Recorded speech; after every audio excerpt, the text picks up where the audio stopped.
if all orthopedic surgeons of the country they are doing just knee replacements day in and day out, still there will be a dearth of knee replacement surgeons. Oh my God. 2050 तक 60 plus जो लोग हैं उसका number of people will 30 crore लोग हो जाएंगे. At 60 years, marathon is not an exercise good for your body and for your physique. उसको change करना चाहिए. तो इट्स नॉट दैट कि एक्सरसाइज बंद करो, एक्सरसाइज का मोड चेंज करो. आई हैव सीन फ्रैक्चर्स, मतलब वो स्ट्रेस फ्रैक्चर्स हो जाते हैं. साइना नेहवाल के एक छोटा सा स्पिक्यूल था, आर्थ्रोस्कोपिक सर्जरी कराई थी, maybe 3 to 6 months she was out of circuit. Why या मैं स्क्वाट करता हूँ तो दिक्कत होती, but I can walk freely. Then उसका एक नी का पार्ट होता है. The best exercise for these patients is that will develop your quadriceps muscle. Knee is the largest joint of the body. Then I was मतलब very sorry to say उसके knee, hip, shoulder सब खराब हो चुके हैं.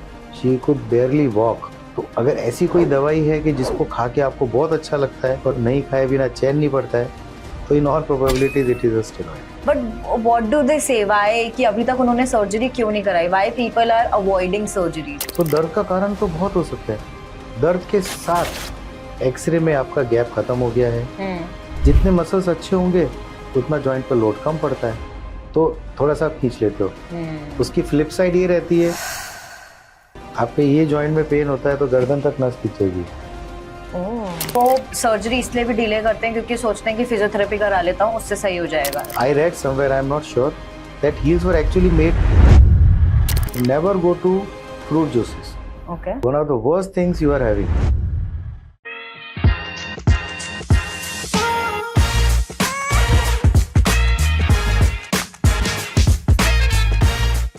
Namaste sir. Namaste. Welcome to Level Up with Aruna. Thank you very much, and it's been a long time. I was always thinking of catching up with you. Yeah. And it's a good opportunity for me as well. Yeah. कि आपसे discuss करूँ कुछ patients को जो generally misconceptions होते हैं, भ्रांति होती है. हाँ जी. थोड़ा let's discuss and sort it out. Yeah, I mean I am also super excited. I think 10 साल हो गए sir. I think I know you. And हर चीज whenever it happens कि joint से related कुछ भी मेरे घर में होता है, it's always Saurabh sir that I ping or that I call. So thank you so much for coming and joining us today. And same because जब मैं ऐसे joint replacement और ये knee को लेके बात कर रही थी, even प्रदीप से भी अभी हम बात कर रहे थे, तो this was something कि हम यही बात कर रहे थे कि कोई ध्यान ही नहीं देता है. मतलब these are some things जो day by day problems and issues are increasing. I was just reading the data कि almost approx 2.5 लाख जितनी surgeries joint replacement की इंडिया में साल में होती है. Much more actually, much more. And the patient volume is long back in Time magazine they had published कि it's a coming epidemic of arthritis. I think around more than 20 years now. So they had predicted that India will have at any point of time around 2.5 crore of patients, Oh my God. 2.5 crores patients which will be requiring knee replacement surgeries. And in fact, the companies they had, worked it out in some manner that if all orthopedic surgeons of the country they are doing just knee replacements day in and day out, still there will be a dearth of knee replacement surgeons. Oh my God. 2.5 crore बहुत होते हैं. Oh. And at this moment, so we are somewhere around 4.5 to 5 lakh surgeries in a year. World over तो लगभग more than 30 lakh surgeries होती हैं हर साल. होती है. हाँ, मतलब even the data is behind because मैंने current data literally search करके और उसमें तो अभी 2.5 लाख बता रहे हैं. You know the actual. हाँ, because of some government schemes and everything, the volume has picked up very good. But the total patient volume is very very high. Even I was reading again उसमें ऐसा था कि 2050 तक 60 plus जो लोग हैं उसका number of people will increase. 30 crore लोग हो जाएंगे अपने देश में, अपने देश में 60 प्लस वाले हो जाएंगे. So medical science has developed a lot. तो उसमें क्या होता है कि it's not about living long. It's like living like a king, living like normal, living like on your own terms. That is what is important. आप कितना जी रहे हो, that is hardly anything. आप कोई भी 70 years वाले को पूछो कि जो चल नहीं सकता, जो बीमार है, जो डिपेंडेंट है, उससे पूछो, उनको ये लगता है कि साहब नहीं, जिंदगी तो कम होनी चाहिए. और जो घूम रहे हैं, फिर रहे हैं, मजे कर रहे हैं, फ्रेंड सर्कल में बैठे हैं, they are sorting out things, उनको मजा आता है. तो लाइफ वो होनी चाहिए. ग्रैंड होनी चाहिए, नॉट लॉन्ग। वेरी ट्रू, वो डायलॉग है ना बाबू मोशाई। एग्जैक्टली। सो लंबी नहीं, जिंदगी बड़ी होनी चाहिए, लंबी नहीं। It's true. But okay, so let's start. पहले मैं आपसे ये पूछती हूँ, आपको ऐसा लगता है कि फिर जो मैंने स्टार्ट किया जिस टॉपिक से, कि ये जो जॉइंट्स है हमारे, और जो आर्थराइटिस हो गया, जॉइंट रिप्लेसमेंट सर्जरी हो गई, why this happens is one reason is because people are very being neglected towards their own joints and towards taking care of them, और वो जब एक लेवल पे पहुंच जाता है तब उन्हें समझ आता है कि नाउ इट्स टाइम। ऐसा है? यस, मतलब ठीक है, अपन ऐसा नहीं है कि नेग्लेक्टेड है, बट क्या होता है कि मैं, चलो उसके लिए आपको बताता हूँ कि भाई मैं काफ़ी पेशेंट्स को बोलता हूँ कि हमें एक्सरसाइज करना चालू रखना चाहिए। एक्सरसाइज हर एज के लिए अलग होती है। लाइक इट्स नॉट कि भाई जो आज आप, हो सकता है कि शायद 30-40 ईयर्स में मैराथन दौड़ जाते होंगे, तो at 60 years marathon is not an exercise good for your body and for your physique. उसको चेंज करना चाहिए। तो इट्स नॉट दैट कि एक्सरसाइज बंद करो, एक्सरसाइज का मोड चेंज करो। Maybe at 30 you may be lifting good amount of weight, but at 60 30 पे लोड करते थे, 60 पे लोड आप 2.5 किलो लोड आपके लिए इनफ हो सकता है। You no, it's not about building muscle mass, it's about remaining fit, free of diseases. So fitness is a different thing and bodybuilding is a different thing. हम लोग उसमें confuse हो जाते हैं। हम लोग क्या होता है, at any point of time जो है कि muscle कैसे बन गए उस पर चले जाते हैं। But it should be a good mixture of a good preventive exercise, योग and muscle building. Very true. So हमको जो भगवान ने हमारी बॉडी बनाई है, खाली मसल्स के लिए नहीं बनाई है, जॉइंट्स के लिए नहीं बनाई है। आजकल जो स्टडीज आती हैं उसमें ये है कि जो जॉइंट्स की आर्थराइटिस होती है उसके पहले आपकी मसल वीकनेस आती है, मतलब मसल वीक होने लगते हैं। हम लोग ऑस्टियोपोरोसिस, ऑस्टियोपिनिया की बात करते हैं कि खराब है, बट उसका प्रीसीडिंग जो होता है दैट इज सार्कोपिनिया। मतलब मेडिकल टर्म में सार्कोपिनिया मतलब कि मसल वीकनेस। तो muscle weakness always precedes joints problem. Muscle weakness कैसे होती है? लेडीज में पर्टिकुलरली हार्मोन्स की वजह से वेट बढ़ जाता है। अनफॉर्चुनेटली जो हमारा बॉडी स्ट्रक्चर होता है, लेडीज 40-50 को जब क्रॉस करती हैं तो बिकॉज ऑफ मेनोपॉज उनका वेट जो बढ़ जाता है, it is very difficult for them to bring it down. Even for gents, पर लेडीज के लिए बहुत डिफिकल्ट होता है। सो उनकी एक्टिविटी लेवल कम हो जाता है तो they start losing muscle mass. वो कम होता है तो आपके जॉइंट्स पे लोड बढ़ जाता है। सो एक से एक चीज प्रॉब्लम बढ़ती जाती है। जॉइंट्स खराब हो रहे हैं तो आपने थोड़ी एक्टिविटी और कम कर दी और करेले पे नींद चढ़ा हो जाता है। So it's a loop. So you have to get out of this. So you have to be active. हमको कोशिश ये करनी चाहिए कि अपना काम खुद करें।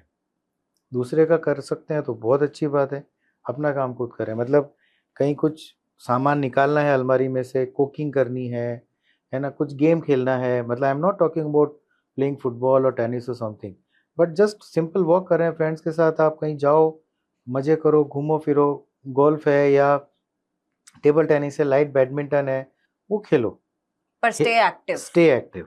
एंड खेलना जरूरी है, जीतना नहीं। तो आप जीतने के लिए मत खेलने का सोचो कि ये मुझे जीतना है, वो शॉट नीचे वाली को उठाना ही है, नहीं, जाने दो यार, हारेंगे, पॉइंट जाएगा और क्या, doesn't matter. So it's all about मतलब having fun, not about winning. आप जीतोगे भी तो किससे? अपने फ्रेंड से, रिलेटिव से। तो उससे क्या फर्क पड़ने वाला है? And you rightly said, I mean जो स्टार्ट में वो आपने जो एक चीज बोली कि जब तक तुम यहाँ से स्ट्रांग हो, तुम्हारी बॉडी, तुम यू कीप योरसेल्फ स्ट्रांग, और the day you lose it from here, then only, I mean सब वो जो लूप स्टार्ट हो जाता है, that's the whole point. I think थोड़ा अपना सोसाइटी वाले फैक्टर्स भी रहते हैं। Once you are out of your college and everything and then you are into your job, work and business and whatever, so आप पूरा उसी में डूब जाते हो।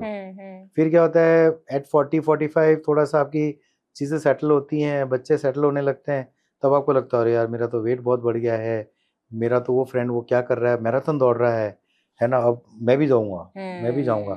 तो बस वन डे यू स्टार्ट कि भाई चलो आज मैं आधा किलोमीटर दौड़ लेता हूँ, तब तक ठीक है। जैसे ही 2-3 किलोमीटर होते हैं फिर ये आई हैव सीन फ्रैक्चर्स, मतलब वो स्ट्रेस फ्रैक्चर्स हो जाते हैं। Body is not used to all these activities. All of a sudden you give. So you have to prepare your body. धीरे-धीरे. आज there are so many celebrities, Milind Soman है, वो आज भी he is 60 plus I think and still he is doing marathon. मतलब his fitness level is different. अगर आज मैं सोचूंगा कि नहीं वो मेरा रोल मॉडल है और मुझे भी वैसा दौड़ना है तो 100% I will land into some doctor's clinic. Because he has prepared his prepare body. your body, and preparing body is very very important. Even simple weight training, like आप weight lifting का भी अगर आप सोचते हो तो you have to prepare your body. Start with less and less and less and then gradually build up. You need good trainers. आज होता ही है कि हम जिम में जाते हैं एंड जिम वाले को भी ट्रेनर को लगता है कि मैं कुछ दूं, टेंजिबल देना है, तो भाई मेरा टारगेट था कि 3 महीने में 10 किलो कम करना है और अभी तो 1 किलो भी कम नहीं हुआ है, तो बस वो थोड़ा और स्ट्रेनर्स कराने लगता है and problem. So the trainer has to start very slow. The customer also has to understand कि it is not a fortnight और monthly job. So slowly built up होना चाहिए, then you will enjoy, you will be free of injuries. हमारे पास बहुत काम है, हमें काम की जरूरत नहीं है. So don't land into all those problem. या इवन एंड जैसे मैंने न्यूरो सबसे भी जब डॉक्टर से बात की तो उन्होंने ये बोला कि our body, our brain is like that only, कि हर चीज को, जो चीज हमने अपनी लाइफस्टाइल बना ली, फिर वो ही लाइफस्टाइल है, उस चीज को वो एक्सेप्ट कर लेता है. तो whenever you shift, you have to first train your brain की regularly now something has changed and this is happening to your body and you have to work eventually accordingly. So many questions you have given in 5 minutes. Hey, one more thing I would like to add, like अपनी body कैसे काम करते हैं. You must have heard कि good celebrity sports persons को minor injury हुई तो आपने देखा है क्या वो 2 हफ्ते में लौट आते हैं कॉम्पिटिटिव स्पोर्ट्स में. वो 2 हफ्ते तो सर्जरी, उसके बाद rest and then training and all this thing. Saina Nehwal की एक छोटा सा स्पिक्यूल था, आर्थ्रोस्कोपिक सर्जरी कराई थी, maybe 3 to 6 months she was out of circuit. Sachin Tendulkar so many times, Why? Because body needs time to heal and then train again for that level of sport. So body को कोई on off switch नहीं होता है कि आपने ये कर दिया और हो गया. जैसे ही आप रेस्ट मोड में जाते हो आपके मसल्स वीकनेस शुरू हो जाती है and the entire strain then lands on the joint. So you have to protect the joint, you have to protect the muscles. So वो धीरे धीरे ही हो पाता है. हाँ, तो दोनों बैलेंस करना है, when you are working out also and when you are resting also. तो yes तो मतलब कि रेस्ट कितना करना है, when you need rest you have to rest. and unfortunately orthopedics में जो हमारा टाइम कैलकुलेशन होता है ना, it's not in terms of hours or days, it's always in weeks and months. Time calculation of anything कि भाई हम आपके प्लास्टर लगा दिया, अब आपको कितने दिन का रहेगा, ये स्प्लिंट बांध दिया तो कितने दिन का रहेगा, क्रेप बैंडेज, तो हम ये नहीं बोलते 3 दिन, 3 हफ्ता, 6 हफ्ता, 3 महीना, कि भाई रिकवरी टाइम कितना होगा, तो इतने महीने होंगे, इतने वीक्स लगेंगे. सो जो कम पड़ता है ना वो धीरज, धैर्य, वही कम पड़ता है. True that, very true. और अगर सो इट इज लाइक कि अगर आपने सही टाइम तक नहीं वेट किया and then you started again, तो it won't heal properly and yes, injury will recur definitely. ये जो सारी हम ligament injury. Okay, तो let's start from sir, जैसे आपने बात करी है orthopedics से हम start करते हैं. आपका जो ये segment है orthopedics, तो कौन से what are the मैं एक basic पहले start करती हूँ कि कौन सी चीजें orthopedics के अंदर cover होती है. जैसे आपने joint replacement, arthritis, अभी सारी बात करी. So orthopedics in general is now a very very wide field. ठीक है. हम लोग जब पीजी कर रहे थे आज के 25-30 साल पहले, तब तक होता था कि कोई भी मसल पेन है, जॉइंट पेन है, तो इनके कहीं यहाँ दुख रहा है, वहाँ दुख रहा है. इवन पेशेंट्स हमारे पास जॉ पेन लेके आ जाते थे कि भाई हड्डी में दुख रहा है तो आप हड्डी के स्पेशलिस्ट थे. सो या यहाँ सिर में दुख रहा है तो भी यहाँ हड्डी में दुखता है हमको, तो आते थे पेशेंट्स. नाउ मतलब लोगों को समझ अच्छी आ गई है, बट अल्टीमेटली क्या, not all bone pains come under our domain. And but yes, orthopaedics में all joint related pains, muscular pain, most of the limbs injuries, spine injuries, they come under orthopedics. ठीक है. There is definitely some overlap with other specialties, but in general ये हमारे आते हैं. ठीक है. But now joint specialist है जो खाली joints related होते हैं. I am a knee specialist. ठीक है. So I am dealing with all problems, adult problems and wearing out problems of the knee joint. So I am a specialist for that. Okay. Again, I am not a specialist for sports injuries like ligament, meniscus का है, तो I am not dealing with that. I can guide them, but I am not, in my daily clinical practice, I am not dealing with the surgeries of ligament and meniscus. या sports injuries को देख के बोले तो I am dealing with worn out joints, जिनका joint खराब हो गया है, घिस गया है, खराब हो गया, उनका मैं ट्रीटमेंट करता हूँ. ठीक है. And if particularly if knee replacement is required, so I am a specialist of joint replacement and that too.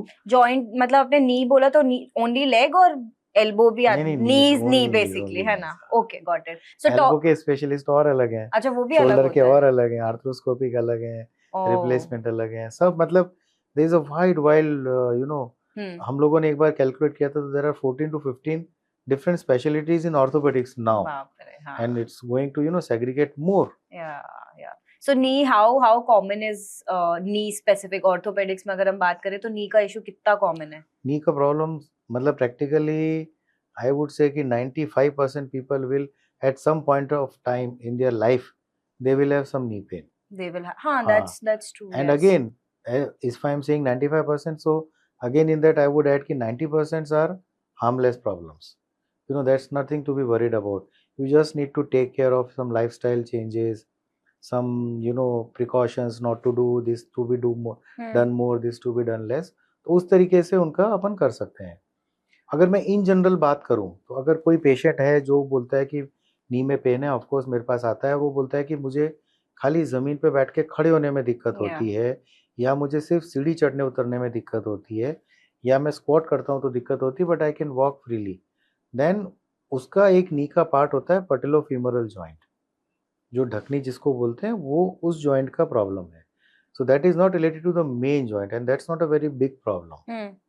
वो इन जनरल क्या होता है कि जब अपने मसल वीकनेस आती है या आपका suddenly in short period of time weight बढ़ जाता है, तो that much more load comes suddenly on the patella, so that becomes painful. या कोई आपकी ऐसी एक्टिविटी हुई जहाँ पे आपको ज़मीन पे बहुत लंबा बैठना पड़ा, या सडनली आपने ट्रैकिंग कर ली, अनएकस्टम्ड अनट्रेन्ड ट्रैकिंग पे चले गए, या माउंटेन क्लाइंबिंग कर ली, या घूमने चले गए, कोई, तो वो सब इनिशियल फेजेस में जो होते हैं, those patients are not they should not be worried. वो एक very minor problem है, that is self controllable. तो हाँ, what should be done about it, because it's a very common issue. हाँ, so जिस चीज में दर्द है वो मत करो for the time being. Okay. And once your pain is reduced, then go for cycling. The best exercise for these patients is cycling. That will develop your quadriceps muscle.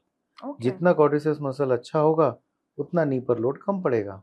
Okay, तो you are saying कि जो बैठ के भी उठ रहे हैं, तो यू आर सेइंग अगर जब तक दर्द है तब तक तुम जमीन पर भी मत बैठो, that can also be a reason. Yes. Okay. So जब आप जमीन पे बैठ के खड़े होते हैं, so around 12 to 15% of your body weight comes on that knee, जिसमें आप लोड लेके खड़े हो रहे हो. तो क्या होता है कि आपका वेट अगर सपोज 60 kg है, ऐसा नहीं कि मैं पतली हूँ तो या पतला हूँ तो मेरे लोड कम आ रहा है, आपकी बॉडी के लिए वो लोड भी ज्यादा हो सकता है ना, considering your muscles must be weak. So वो क्या होता है, फिर अल्टीमेटली आपको हाथ का टेका देना पड़ता है, या स्पाइन के ऊपर लोड आता है, तो नी, स्पाइन एंड शोल्डर, ये तीनों पे लोड आने लग जाता है. नी को बचाने के जाओगे तो घुटने पे, ये कंधे पे और कमर पे लोड पड़ने लग जाता है. ओके, तो eventually first you should stop, जिससे एटलीस्ट जो लोड है वो थोड़ा रिकवर हो जाए, and once you feel it's recovered you should start working on it, on making your muscle strong, जैसे आपने बोला कि साइक्लिंग करो, and eventually they will be able to do it. Oh, that's wonderful. तो sir, इसमें आपको क्या लगता है कौन से स्टेज पे कि पेन एक लॉन्ग लास्टिंग पेन है, शायद नहीं कम हो रहा है, कौन से स्टेज पे आप तक लोगों को पहुंचना चाहिए कि they should come and visit a doctor? पहले मैं मेरी उस बात को एक चीज में ऐड करना चाहूंगा कि दर्द एक प्रॉब्लम नहीं है. भगवान ने दर्द हमें इसलिए दिया है कि एक सिग्नल है. जैसे कि क्या होता है कि फीवर है, तो fever is not a problem.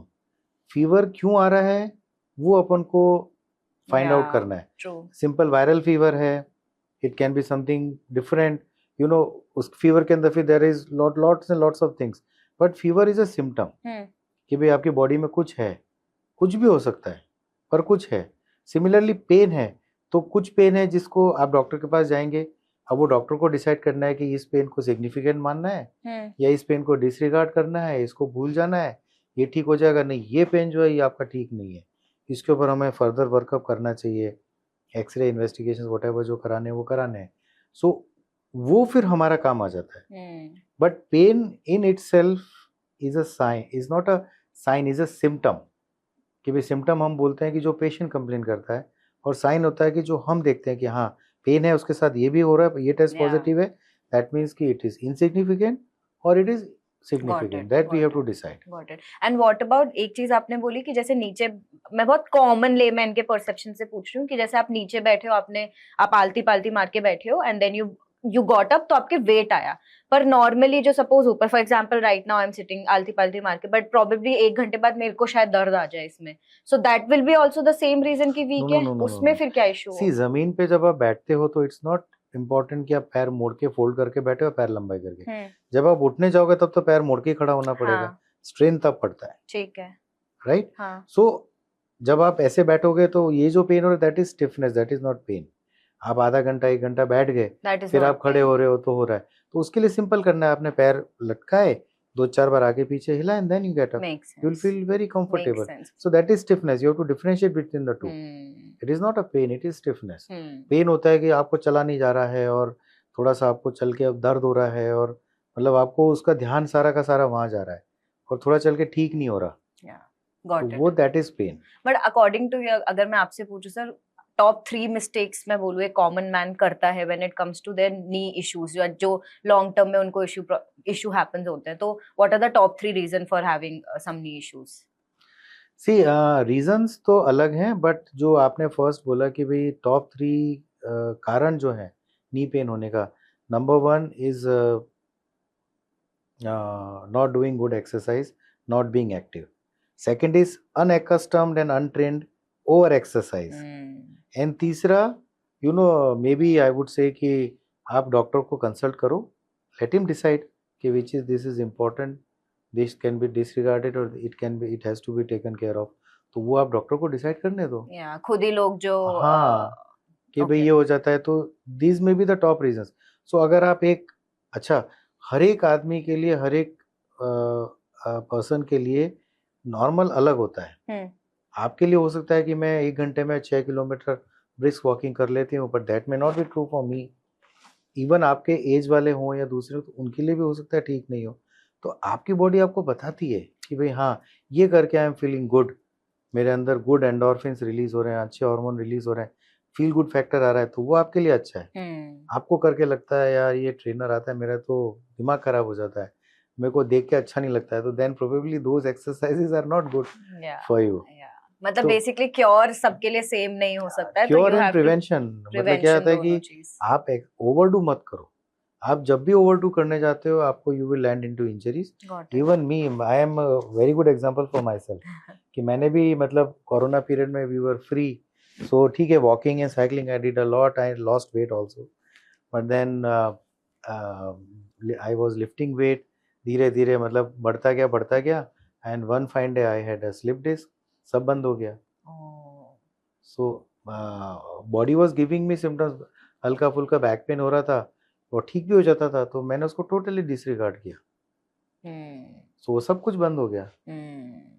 तो मैंने वो बड़े बड़े वेट ले आया था, मैं उनसे करने लग गया था। That's very, you said it right कि सिम्टम बॉडी देती है और आपको पता चलता है कि भाई ये चीज आपके लिए ठीक नहीं है, तो you have to stop doing all those things. तो अगर मेरे से पूछोगे ना कि भाई top exercises for knee, so walking and cycling, these are the top best injury free and lovable exercises according to me. और उसमें जो एक साइकिलिंग जो एक्सरसाइज जिम साइकिल होती है और एक नॉर्मल, उसमें कुछ डिफरेंस आता है? Both are good. I would definitely prefer if one is comfortable outdoor cycling. उसका क्या है, सबसे बड़ा फायदा क्या होता है, एक तो आप फ्रेश एयर में जाते हो, नॉर्मली आप मॉर्निंग या इवनिंग में जाओगे तो आपको मॉर्निंग में तो फ्रेश एयर मिलेगी, दूसरा क्या होता है, बोर नहीं होते हो।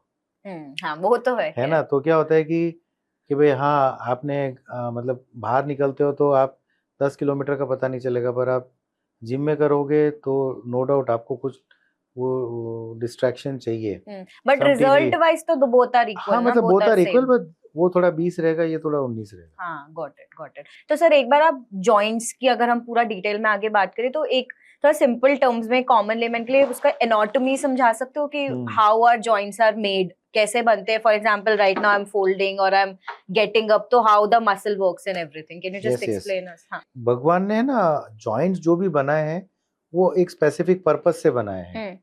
अब यहाँ पे उन्होंने 50 जोड़ दे दिए, यहाँ पे एक ही है, यहाँ पे एक है, यहाँ पे एक है, पर तो हर एक का पर्पस, रिजल्ट, यूजफुलनेस सबकी अलग अलग होती है। Knee is the largest joint of the body, सबसे बड़ा जॉइंट है, एंड उसके अंदर it is a hinge joint, मतलब इट सिंगल एक्सिस में मूव करता है, ये नॉट एक्चुअली हिंज, थोड़ा रोटेशन घूमता भी है, बट इट इज बेसिकली, अगर हम सिंपल लैंग्वेज में बोले तो हिंज जॉइंट है. हिप है वो बॉल एंड सॉकेट जॉइंट है, मतलब एक बॉल होती है और सॉकेट है तो उसके अंदर घूमेगा. ठीक है. नी इन जनरल सिंगल एक्सिस में ही घूमता है. ठीक है. कोई भी जॉइंट में दीज आर द बोन्स, जो येलो कलर की दिख रही है दीज आर द बोन्स, और जो ये ग्रे कलर का दिख रहा है दैट इज द कार्टिलेज. ठीक है. सो होता क्या है कि जब ये बोन्स के ऊपर जब भी जॉइंट आता है तो उसके ऊपर कार्टिलेज होता है, और जब भी ये मूवमेंट होता है तो कार्टिलेज एंड कार्टिलेज के ऊपर मूवमेंट होता है. ठीक है. कार्टिलेज का काम क्या होता है? Cartilage is the one which makes the gap. जो अपन जॉइंट में देखते हैं ना कि भाई एक्सरे में डॉक्टर बोलते हैं कि भाई आपका गैप खत्म हो गया है. हाँ. तो खत्म हो गया का मतलब ये नहीं कि जो बोन्स के बीच में जो गैप है वो कोई फ्लूइड है या कुछ हवा है या समथिंग है. दिस कार्टिलेज, वो कार्टिलेज एक्सरे में दिखता नहीं है, हमें तो एक्सरे में बोन्स दिखेंगी.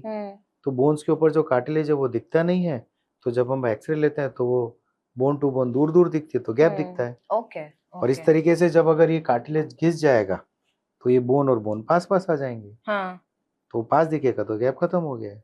अच्छा, ये बोलते हैं. हाँ. ओके. नी में एडिशनली मेनिस्कस भी होते हैं जिसको हम गद्दी बोलते हैं. एक लेमैन में बोले तो शॉक एब्जॉर्बर्स है हमारे नी के, जो बोन को एनाटॉमी वो कॉन्ग्रुएंट कर देते हैं, तो लोड डिस्ट्रीब्यूशन फैंटास्टिक हो जाता है.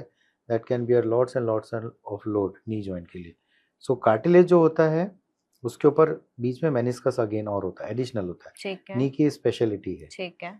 ये नी में होता है स्पेसिफिक? ये नी में होता है इन जनरल. ठीक है. और बीच में जो होते हैं ये एंटीरियर लिगामेंट, इसको एंटीरियर क्रूशिएट बोलते हैं, और पीछे होता है वो पोस्टीरियर क्रूशिएट. तो व्हेनेवर वी मूव तो दिस कार्टिलेज के थ्रू मतलब the bone moves like this. हाँ, ये जब मूव करता है तो ये बोन टू बोन हमेशा टच नहीं होती है. हाँ. या ये फ्रैगमेंट, ये बोन और ये बोन टच नहीं होती है, वो बीच में मेनिस्कस का भी रोल आ जाता है, एंड लिगामेंट्स का भी आता है, साइड वाले लिगामेंट्स का भी आता है, इन बिटवीन वाले लिगामेंट्स का भी आता है, और ये मेनिस्कस का भी. Ligaments basically are joining the bones, right? Yes, exactly. Ligaments are tissues which join bone to bone. ठीक है. ठीक और है. मेनिस्कस बीच की गद्दी है जो शॉक एब्जॉर्बर होते हैं और वो कॉन्ग्रुएंट बनाते हैं. तो सर विद टाइम तो आई एम मतलब जस्ट एज अज्यूमिंग कि विद टाइम तो क्योंकि कांस्टेंट जो फ्रिक्शन आता होगा तो कार्टिलेज पे तो आता ही होगा.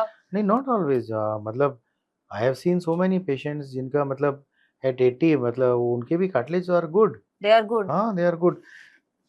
The most important condition for knee damage is hereditary. Hereditary. Yes. 85, जैसे अगर आपके पेरेंट्स को है सपोज, उनको है कि और जॉइंट की प्रॉब्लम्स हैं, तो चिल्ड्रन भी are likely to have 85% probability. Joint problems मतलब आर्थराइटिस या पेन या सब इशू है. आर्थराइटिस इज जॉइंट का डैमेज, इज आर्थराइटिस. ओके. तो वो जो आर्थराइटिस होने की संभावना है प्रोजेनी को, उनके बच्चों को 85% प्रोबेबिलिटी रहती है. बट अगर वो एक्टिव रहते हैं और मसल्स एंड बोन्स को इंजरी फ्री रखते हैं, सब रहते हैं, वेट कंट्रोल रखते हैं, तो चांसेस गो डाउन. या फिर उनको अगर पेरेंट्स को सपोज 60s में हुआ तो maybe they will get at 80s, maybe never. तब वो डिपेंड करता है. मतलब क्या होता है कि you have a pre disposition कि आपको होने की संभावना है, उसमें आपने कुछ डैमेज कर लिया तो वो सारा प्रोसेस फास्ट हो जाता है. डैमेज होने का प्रोसेस बहुत फास्ट हो जाता है. Got it.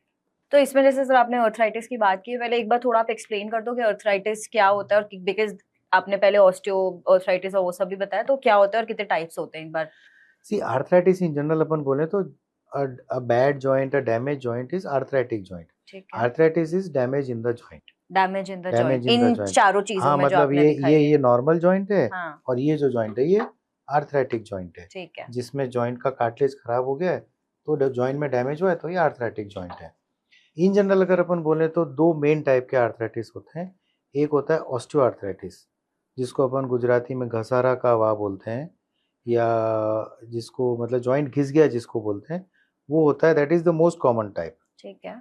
तो that can get damage because of either hereditary, या फिर आपका कहीं से कोई डैमेज हुआ था, कार्टिलेज कोई रीजन से टूट गया था, ब्रेक हुआ था, या नीचे की या ऊपर नीचे की बोन में कोई डैमेज हुआ था तो बोन का अलाइनमेंट चेंज हो गया, तो उस वजह से मैकेनिकली जब जॉइंट डैमेज हो जाता है तो that is secondary osteoarthritis.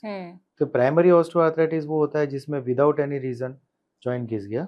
Without any reason तो है बट उसमें mostly it is osteoarthritis and that is hereditary. ठीक है. तो वो होता है मोस्ट कॉमन. दूसरा प्रकार होता है रूमेटॉइड आर्थराइटिस, जिसको हम गठिया बोलते हैं या संधिवा बोलते हैं। तो वो एक बिल्कुल अलग एंटिटी होती है, क्योंकि वो हेरिडिटरी डिजीज होता है, लेडीज में ज़्यादा कॉमन होता है और उसमें मल्टीपल जॉइंट्स अफेक्टेड होते हैं। हाँ, उसमें it's not just knee joint. तो वो काफ़ी सारे जॉइंट्स को डैमेज होता है। तो कई बार पेशेंट्स बोलते हैं कि हमारे तो देखो हाथों में भी डैमेज हो रहा है, मेरे को कंधे भी दुखते हैं, कमर भी दुखती है, तो गठिया है। तो नहीं, गठिया is a totally different disease, all together different disease. Experienced surgeons can have a look at the patient joint or accident, they can opine, they can definitely very confidently say कि हाँ आप गठिया है आपको या नहीं है। हालांकि अपन कंफर्म करने के लिए सब टेस्ट करा लेते हैं, बट ऑस्टियोआर्थराइटिस में भी आपके जॉइंट स्टिफनेस होती है, जॉइंट्स यहाँ के जॉइंट्स घिसते हैं, हैबर्नस नोड्स बन जाते हैं, उंगलियां टेढ़ी मेढ़ी हो जाती हैं, वो भी होता है। गठिया में भी ऐसे ही होता है, उसमें ज़्यादा डिफॉर्मिटीज आ जाती हैं। बट गठिया is not only joint disease, it's a muscle disease also. तो that is a very crippling disease, मतलब अगर जिसको फुल ब्लोन होता है तो it's a very big problem. But it's also अगर जो मेंटेन कर ले तो दे कैन लिव। हाँ, but you know with modern medicines and surgeries if required, they can live a practically normal life. हमारे कितने सारे पेशेंट्स होते हैं जो गठिया के होते हैं। अभी रिसेंटली मैंने एक यंग लेडी का किया था, she came on a wheelchair and I thought कि she must be having some injury, है ना, and very small frame lady. उसका हस्बैंड उसको गोदी में उठा के उसने एग्जामिनेशन काउच पे लिटाया एंड देन आई वाज मतलब वेरी सॉरी टू से उसके नी, हिप, शोल्डर सब खराब हो चुके हैं। She could बेयरली walk. Okay, toilet के लिए भी उसको उठा के बिठाना पड़ता है रूमेटॉइड की वजह से। तो उसको सब एक्सप्लेन किया, ट्रीटमेंट प्लान समझाया, एंड शी वाज टेकिंग भर भर के स्टेरॉइड्स। तो मतलब क्या होता है कि वो मरता क्या ना करता वाला होता है कि बिल्कुल ही नहीं अपना काम हो रहा है तो कोई ना कोई आपको स्टेरॉइड दे देता है और वो खा के आपको लगता है कि बस मैं तो बिल्कुल ठीक हो गई। तो अगर ऐसी कोई दवाई है कि जिसको खा के आपको बहुत अच्छा लगता है और नहीं खाए बिना चैन नहीं पड़ता है, तो in all probabilities it is a steroid. So वो लेडी को समझाया, अभी उसके मैंने नी रिप्लेसमेंट करे हैं, शी स्टार्टेड वॉकिंग, अभी उसके हिप एंड शोल्डर्स का बाकी है, let's see. But quality of life पे इमीडिएटली चेंज आ जाता है ना। पर ये कितने एज में पता चलता है, मतलब because like you are saying this is like she has gone to extreme, तो पहले तो जो आप बोल रहे हो कुछ सिम्टम्स तो आए होंगे ना। See rheumatoid arthritis can occur in very young children also, जिसको हम जुवेनाइल रूमेटॉइड आर्थराइटिस बोलते हैं। So they can be, it can be there in very young 4-5 years old patients को भी होता है। जितना यंग एज में उतना फल्मिनेंट होता है, उतना ज्यादा उसका डिजीज का जोर होता है, आगे जाके और एक्सट्रीम होगा। But yes, nowadays fortunately rheumatologist are doing excellent work. उनकी मेडिसिन से काफ़ी कंट्रोल हो जाता है। मतलब पहले हम लोगों के पास काफ़ी पेशेंट्स आते थे जिनको सर्जरी करनी ही पड़ती थी, पर अभी वो काफ़ी डिले हो गया है। मेडिसिन से काफ़ी अच्छा कंट्रोल आ गया है इस पे, डिजीज पे। Okay, and what about osteoarthritis? उसमें भी यही है कि जो आपने बोला एज कौन से टाइम पे पता चलता है कि इट इज हैपनिंग? ये नॉर्मल, हाँ, मतलब सी जैसे अगर वो आपके अलाइनमेंट बिगड़ने की वजह से हो रहा है तो वो जनरली यंग एज में होता है। कि भाई जैसे आपका कहीं फ्रैक्चर हो गया और आपने प्रॉपर्ली ट्रीट नहीं कराया, हड्डी टेढ़ी जुड़ गई, तो उसकी वजह से जो अलाइनमेंट बिगड़ गया तो जॉइंट पे लोड बढ़ गया, तो you are likely to have osteoarthritis in a very early age, ठीक है, maybe in your 30s। But जो नॉर्मल ऑस्टियोआर्थराइटिस होता है जेनेटिक वाला, वो जनरली 60 इयर्स एंड बियॉन्ड होता है generally. Okay, nowadays we do have patients in their 30s और अर्ली 40s जिनको ऑस्टियोआर्थराइटिस दिखने लगा है। और अर्ली प्रिकॉशन अगर किसी का भी बोलो कि naturally if they want to prevent, it's all lifestyle you are saying? Most of it is lifestyle based. अगर वो करेंगे तो डिजीज बंद तो नहीं होगा और वो ट्रीट नहीं होता है। कि ऐसी कोई दवाई नहीं है कि आपने पॉप इन कर ली और ना अभी ये खत्म हो जाएगा। So you at best what you can do कि जो डिजीज का जो प्रोग्रेशन था उसको आपने काफी स्लो डाउन कर दिया है। Okay, okay. बट एज अपन ने जो पहले बात करी थी कि life is all about quality of life, आज अगर आपको ये होता है कि नहीं मुझे तो मतलब डॉक्टर को दिखाना नहीं है और इन केस अगर सर्जरी बोलते हैं और हम नहीं कराऊंगी या कराऊंगा surgery, so you are missing out in so many things. आप जनरली इन 40s या 50s में होते हो तब आपकी खुद की लाइफ की क्वालिटी पर इफेक्ट आ रहा है, आपकी रिस्पॉन्सिबिलिटीज आप ठीक से नहीं कर पाते हो, patient going to depression. But what do they say, why कि अभी तक उन्होंने सर्जरी क्यों नहीं कराई? Why people are avoiding surgeries? You will be surprised, सब जो हमारे होते हैं ना, सब लोग बोलते हैं कि नहीं करानी चाहिए। हाँ। With 30 lakh surgeries being done every year around the world, still उनको वो कोई सब मिलते हैं जो बोलते हैं नहीं कराना है। आपको मैं एक एनेक्डोट बताता हूँ। आई हैड अ पेशेंट वो suppose to get admitted on the, suppose maybe एक दिन आना था उनको, and she didn't turn up, है ना। तो हस्बैंड से फिर फ़ोन पे बात हुई कि क्यों नहीं आए, तो बोले कि सर कुछ फैमिली प्रॉब्लम हो गई, हम लोग अभी नहीं आएंगे। कोई बात नहीं, ऐसा होता है वंस इन अ व्हाइल। 3 महीने बाद वो पेशेंट वापस आया। फिर उसके हस्बैंड ने स्टोरी सुनाई कि हमने हमारी जो घर की काम वाली जो लेडी थी, उसको हमने बोला कि 4-5 दिन अभी मत आना, हम लोग अहमदाबाद जा रहे हैं ऑपरेशन कराने के लिए। वो तो चालू हो गई। बोले कि ये नी रिप्लेसमेंट आप करा रहे हो पेशेंट का, तो ये हो जाता है, वो हो जाता है, चलना बंद हो जाता है, जो चल रहे हो उससे भी चले जाते हैं। और मेरी वाइफ तो पूरी तरह से डर गई। उसने तो सूटकेस अनपैक कर दिया और बोले मेरे को तो नहीं कराना। हस्बैंड बोला मैं भी क्या करूँ। सो फिर प्रॉब्लम बढ़ी, इनफैक्ट वो और ज़्यादा प्रॉब्लम में आई। फिर she met some of the operated patients, है ना। देन दे सेड कि भाई आप ये भूल कर रहे हो, नहीं करा के। देन मन बना के आई सर्जरी कराई, अच्छे से हो गया। मैंने कहा अब आप एक काम करना, आप उस भाई को बोलना कि आपने एक पेशेंट कौन सा देखा है जो इस तरीके का जिसको इशू आया है, आप पूछना तो सही। आई एम प्रेटी श्योर कि उसको किसी के बारे में नहीं पता है, वो सब लोग ही हैं, वो सब लोग वाला फैक्टर काम कर रहे हैं। एंड दैट इज व्हाट जो ज्ञान देने वाले होते हैं, हाँ, तो बस वो क्या है कि भाई गए भाई जी को पूछा कि तुमने किसको देखा?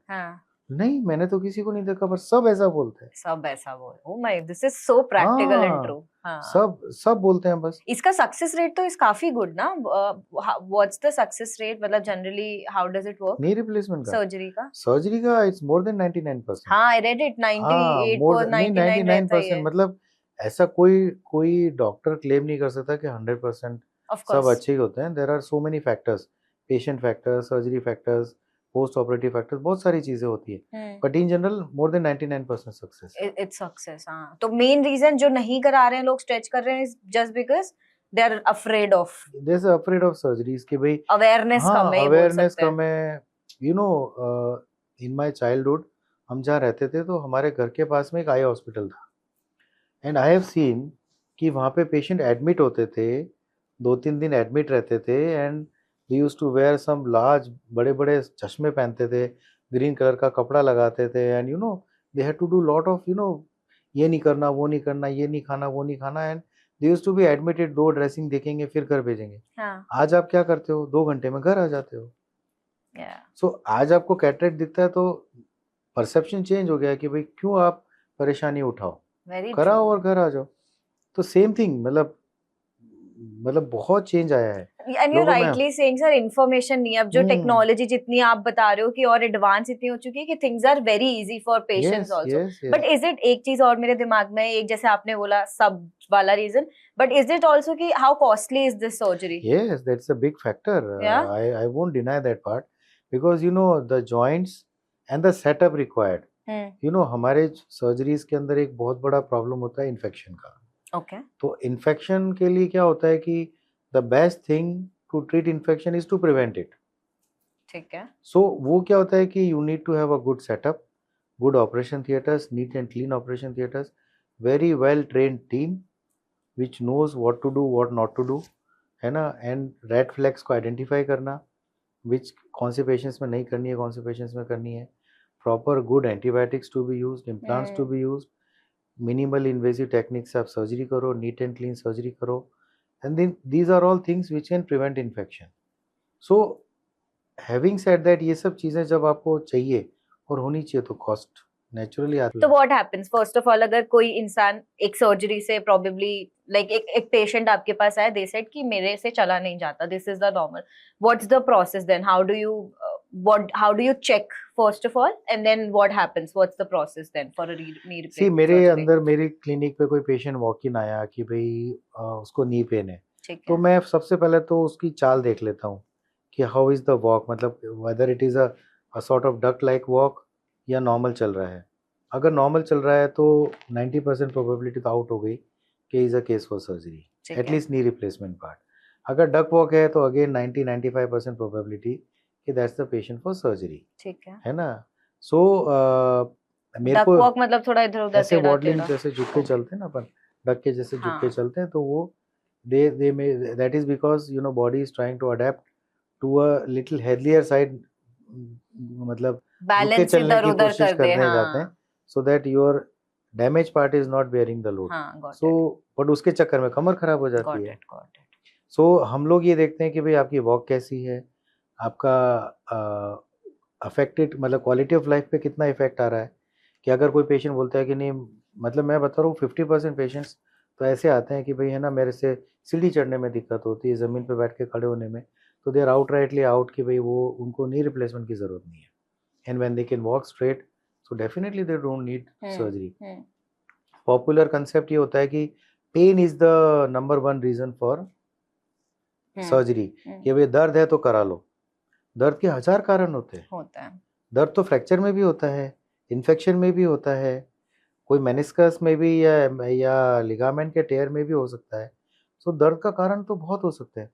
दर्द के साथ एक्सरे में आपका गैप खत्म हो गया है, आपके वो पेशेंट से चला नहीं जा रहा है, क्वालिटी ऑफ लाइफ पे नहीं है कि भाई आप घर में भी चलना मुश्किल है या आधा 1 किलोमीटर भी आप चल नहीं पाते हो, और आपको रात दिन आपका दिमाग घुटने में रहता है, then you are a case for surgery naturally. ठीक है it's not all the patients.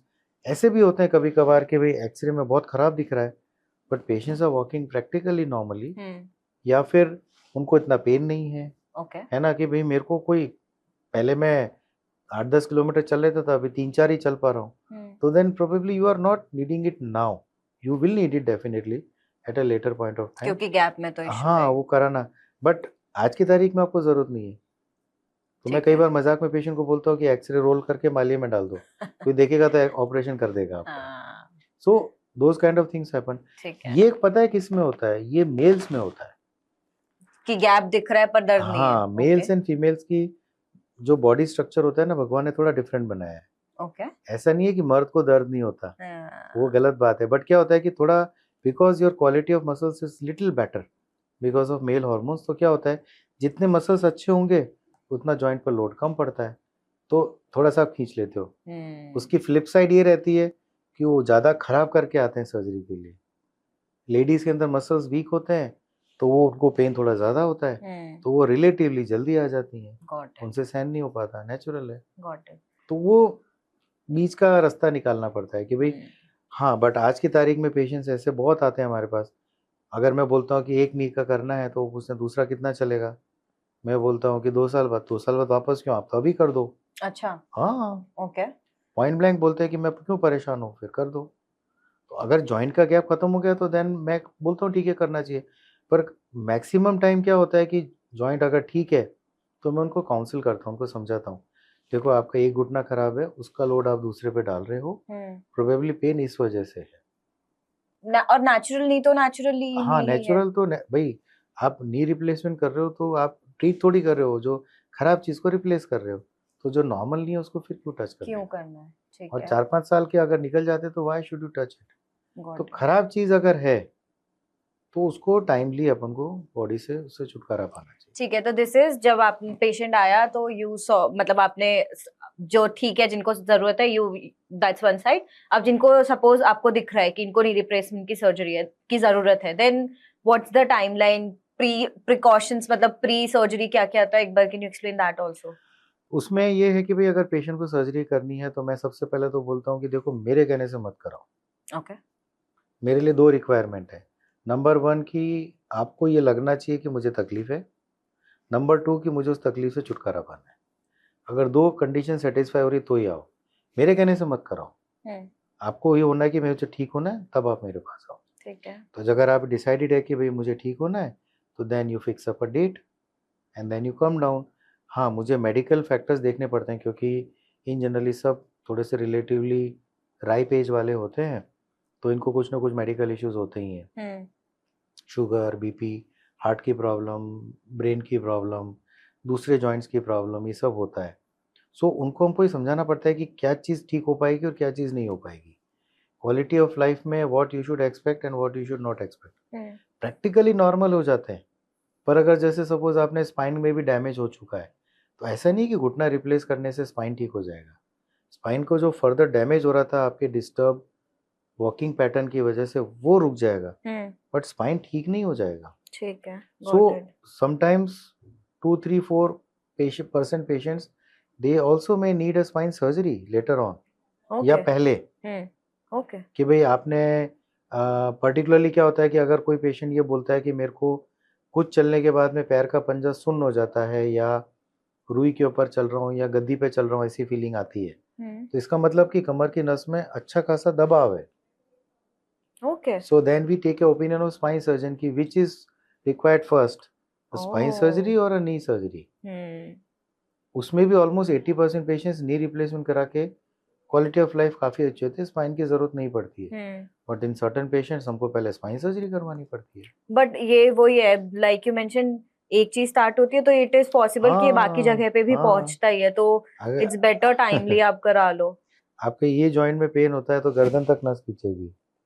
क्योंकि क्या होता है कि आपका ये कोई अलग से जॉइंट नहीं है, these are all कनेक्टेड है ना। तो क्या होता है कि ये सब एक दूसरे से कनेक्टेड होता है। अगर आपके यहाँ पेन हो रहा है तो यहाँ भी होगा। तो इन दैट वे क्या होता है कि आपको डिफरेंशिएट करना होता है, पेशेंट को काउंसिल करना भी होता है कि भाई ये चीज़ जो है ये आपकी ठीक हो पाएगी, ये चीज़ नहीं हो पाएगी। गॉट इट, ठीक है। तो फिर आप बोल रहे हो जिस दिन मतलब उनका फाइनल हुआ, ये सारी चीजें हुई यानी फॉल इज राइट, तो एक ही दिन का प्रोसीजर होता है? नहीं, दे 4 to 5 days का रहता है। मतलब हम लोग जनरली एक दिन पहले एडमिट करते हैं पेशेंट को। उस दिन पूरा बॉडी का चेकअप हो जाता है। यू विल बी सरप्राइज कि ऐसे भी पेशेंट्स आते हैं कि शुगर 400 है और उन्हें पता ही नहीं है कि शुगर है उनको। तो एक बीमारी के लिए आते हैं और 4 और पता चल जाते हैं। मतलब होता है very very not that infrequently, मतलब वंस इन अ वाइल होता ही है कि शुगर है बट हाँ हमारी तो कंट्रोल्ड है। जब टेस्ट कराते हैं तो पता पड़ा 400 शुगर आ रही है। कब लास्ट चेक करी थी? अभी तो चेक नहीं करी थी हमने, काफी टाइम पहले चेक कराई थी। और खाने पीने क्योंकि they are believing on the report done about an year back, तो वो नॉर्मल थी, तो मीठा वीठा सब खा ही रहे थे। बीच में कभी चेक ही नहीं किया। दवाई कभी कभी भूल भी जाते थे, बाप रे, है ना। वेट बढ़ गया, चल नहीं रहे थे, तो you know all those things add up. तो वो ऐसा होता है वंस इन अ वाइल। तो अगेन मतलब we can not do a surgery in that kind of. हाँ, you have to check that also. Heart की प्रॉब्लम निकल के आती है कि भाई इनका तो हार्ट की पंपिंग की कम है या कुछ दूसरा प्रॉब्लम लग रहा है, ईसीजी में चेंजेस आ रहे हैं, तो वो भी होता है। एज रिलेटेड तो चीज़ें रहने वाली है। तो उन सब चीज़ों को वैसा नहीं हो, उसके लिए हम लोग सब पहले सब चेकअप करते हैं, सब नॉर्मल आता है, सब टीम देख लेती है, then next day we operate. Operation कितना लंबा होता है? Surgery will take around, a typical surgery around 20-25 to 30 minutes। Main question अब क्या होता है सर्जरी में? हाँ, सर्जरी में क्या करते हैं, जैसे मैंने आपको बताया ना, ये हमारा एक नॉर्मल जॉइंट है, ठीक है, जिसमें ऊपर कार्टिलेज होता है। हाँ। ठीक है, जब ये कार्टिलेज घिस जाता है तो आप ये देख रहे हैं ये ब्लू कलर पूरा रेड और ब्राउन हो गया है, दैट मीन्स वो नीचे की बोन एक्सपोज हो गई है, कार्टिलेज पूरा वेयर आउट हो गया। इमेजिन ये खुरदुरी बोन पे पेशेंट चल रहा होता है, इट्स सो मच पेनफुल। तो हम लोग फिर क्या करते हैं कि इस तरीके से ये डैमेज बोन को हम लोग निकाल देते हैं, इस तरीके से। डैमेज बोन को जो जिसका कार्टिलेज घिस चुका है पूरा। Yes, it is not the entire thing which is replaced, we are just shaving off the damage part. तो पूरा कार्टिलेज वाला एरिया निकल जाता है, कार्टिलेज एंड उसके नीचे के जो बोन घिसी है, डैमेज बोन है, उसको निकाल देते हैं। अलग अलग मतलब अलग अलग मेजरमेंट्स होते हैं, इसके प्रिसाइज मेजरमेंट्स होते हैं, उसको निकालते हैं और ये इम्प्लांट उसके ऊपर लगा देते हैं इस तरीके से। ये इम्प्लांट किस चीज का होता है? Cobalt Chrome, titanium, ceramic coating, ये सब होते हैं उसमें। अच्छा। अलग अलग होता है। अच्छा। तो ऊपर और नीचे मेटल आता है, हाँ। और एक के ऊपर ये प्लास्टिक आ जाता है, तो जो आर्टिकुलेशन होता है वो मेटल और प्लास्टिक के बीच में होता है। तो जो मेनिस्कस आपने बोला था उसका काम ये करता है? सॉर्ट ऑफ ये अपन बोल सकते हैं कि ये मेनिस्कस का काम करता है। और ये पूरा आपकी बोन भी हाइड कर देती है और फिर मतलब जो एज इन जो घिसी थी वो हट जाती है और उस पे पार्ट आ जाता है। तो like it's sort of a retreading of a tyre. तो ये परमानेंट रहता है फिर, और how does that work? Like जैसा होता है ना कि जैसे हार्ट ट्रांसप्लांट में, जब हार्ट ट्रांसप्लांट कह रही हूँ, हार्ट सर्जरी ओपन हार्ट हुई तो जो तुम्हारे वेन काटे तो प्रॉब्ली 10 साल 12 साल चलेगी। How does, what's the number for this? ये ऑन एन एवरेज अगर हम बोले तो 20 year survivorship is more than 90-95%। 20 years? हाँ, जैसे आज अगर हमने 100 पेशेंट्स आज ऑपरेट करे और उन सबको 20 साल के बाद बुलाया फॉलोअप के लिए, तो उसमें से मोर देन 90% पेशेंट्स के जॉइंट काम कर रहे होते हैं। Yes. Wow, that's So that is a long old data. Nowadays with better implants, implant technology, fixation and all those things, precision, so वो implant की लाइफ और बढ़ जाती है. lovely. So आप मतलब उसको years में नहीं देखें, आप ये देखें कि आपकी प्रैक्टिकली लाइफस्टाइल कितनी बेटर हो जाती ये है, लाइफ टाइम के लिए होता है. बट सर ये इसमें भी स्टेजेस होती हैं क्या कि लाइक एक्सट्रीम स्टेज हुआ है, जैसे हर बीमारी का एक स्टेज 1 स्टेज 2 होता है, तो इसका भी कुछ ऐसा होता है? हाँ, नॉर्मली हम लोग स्टेज 4 आर्थराइटिस जो होती है लास्ट स्टेज में, उसमें ही जाके पेशेंट की चाल बिगड़ती है, उसी में बोन टू बोन आर्थराइटिस दिखता है, उसी में करते हैं. और व्हाट्स द एवरेज एज जो रिप्लेसमेंट तक बात पहुंचती है, या आपका ऐसा भी है कि बहुत छोटे लोगों में भी आपने यस किया क्यों है? नहीं, बिल्कुल. जैसे मैंने आपको अभी बताया था वो जो गठिया वाली लेडी है, सो तो my youngest patient I think is around 26 years. But उनका तो आई थिंक बिकॉज जेनेटिक या कुछ एक्सट्रीम है, इस वजह से होता रूमेटॉइड आर्थराइटिस था. रूमेटॉइड, और वो भी एक्सट्रीम बचपन से जो आप बोल रहे हो हाँ, जुवेनाइल रूमेटॉइड वो स्टार्ट हो गया और समथिंग उसी लाइक की एक स्टोरी बताता हूँ. अभी मैं हॉस्पिटल में ही था, तो सडनली मैं राउंड्स पे था, तो एक लेडी ने आके नमस्ते सर, नमस्ते, पहचाना? मैंने कहा अनेबल टू प्लेस. बोले मैं उसकी मम्मी हूँ. हाँ. है ना? अच्छा. वो बोले याद है वो कैसी कंडीशन थी उसकी? अब वो मेरी बेटी तो अब अमेरिका में है and she had another child. है ना? उस समय तो she just delivered one baby and she was practically bed ridden. तो बोले मैं अब उसकी मम्मी हूँ. नाउ शी इज लिविंग, उसको भी ऑलमोस्ट आई थिंक अराउंड, मेरे से जब मिली थी तब उसको 14-15 ईयर्स पहले सर्जरी करी थी उसकी मैंने. तो she is practically living a normal life.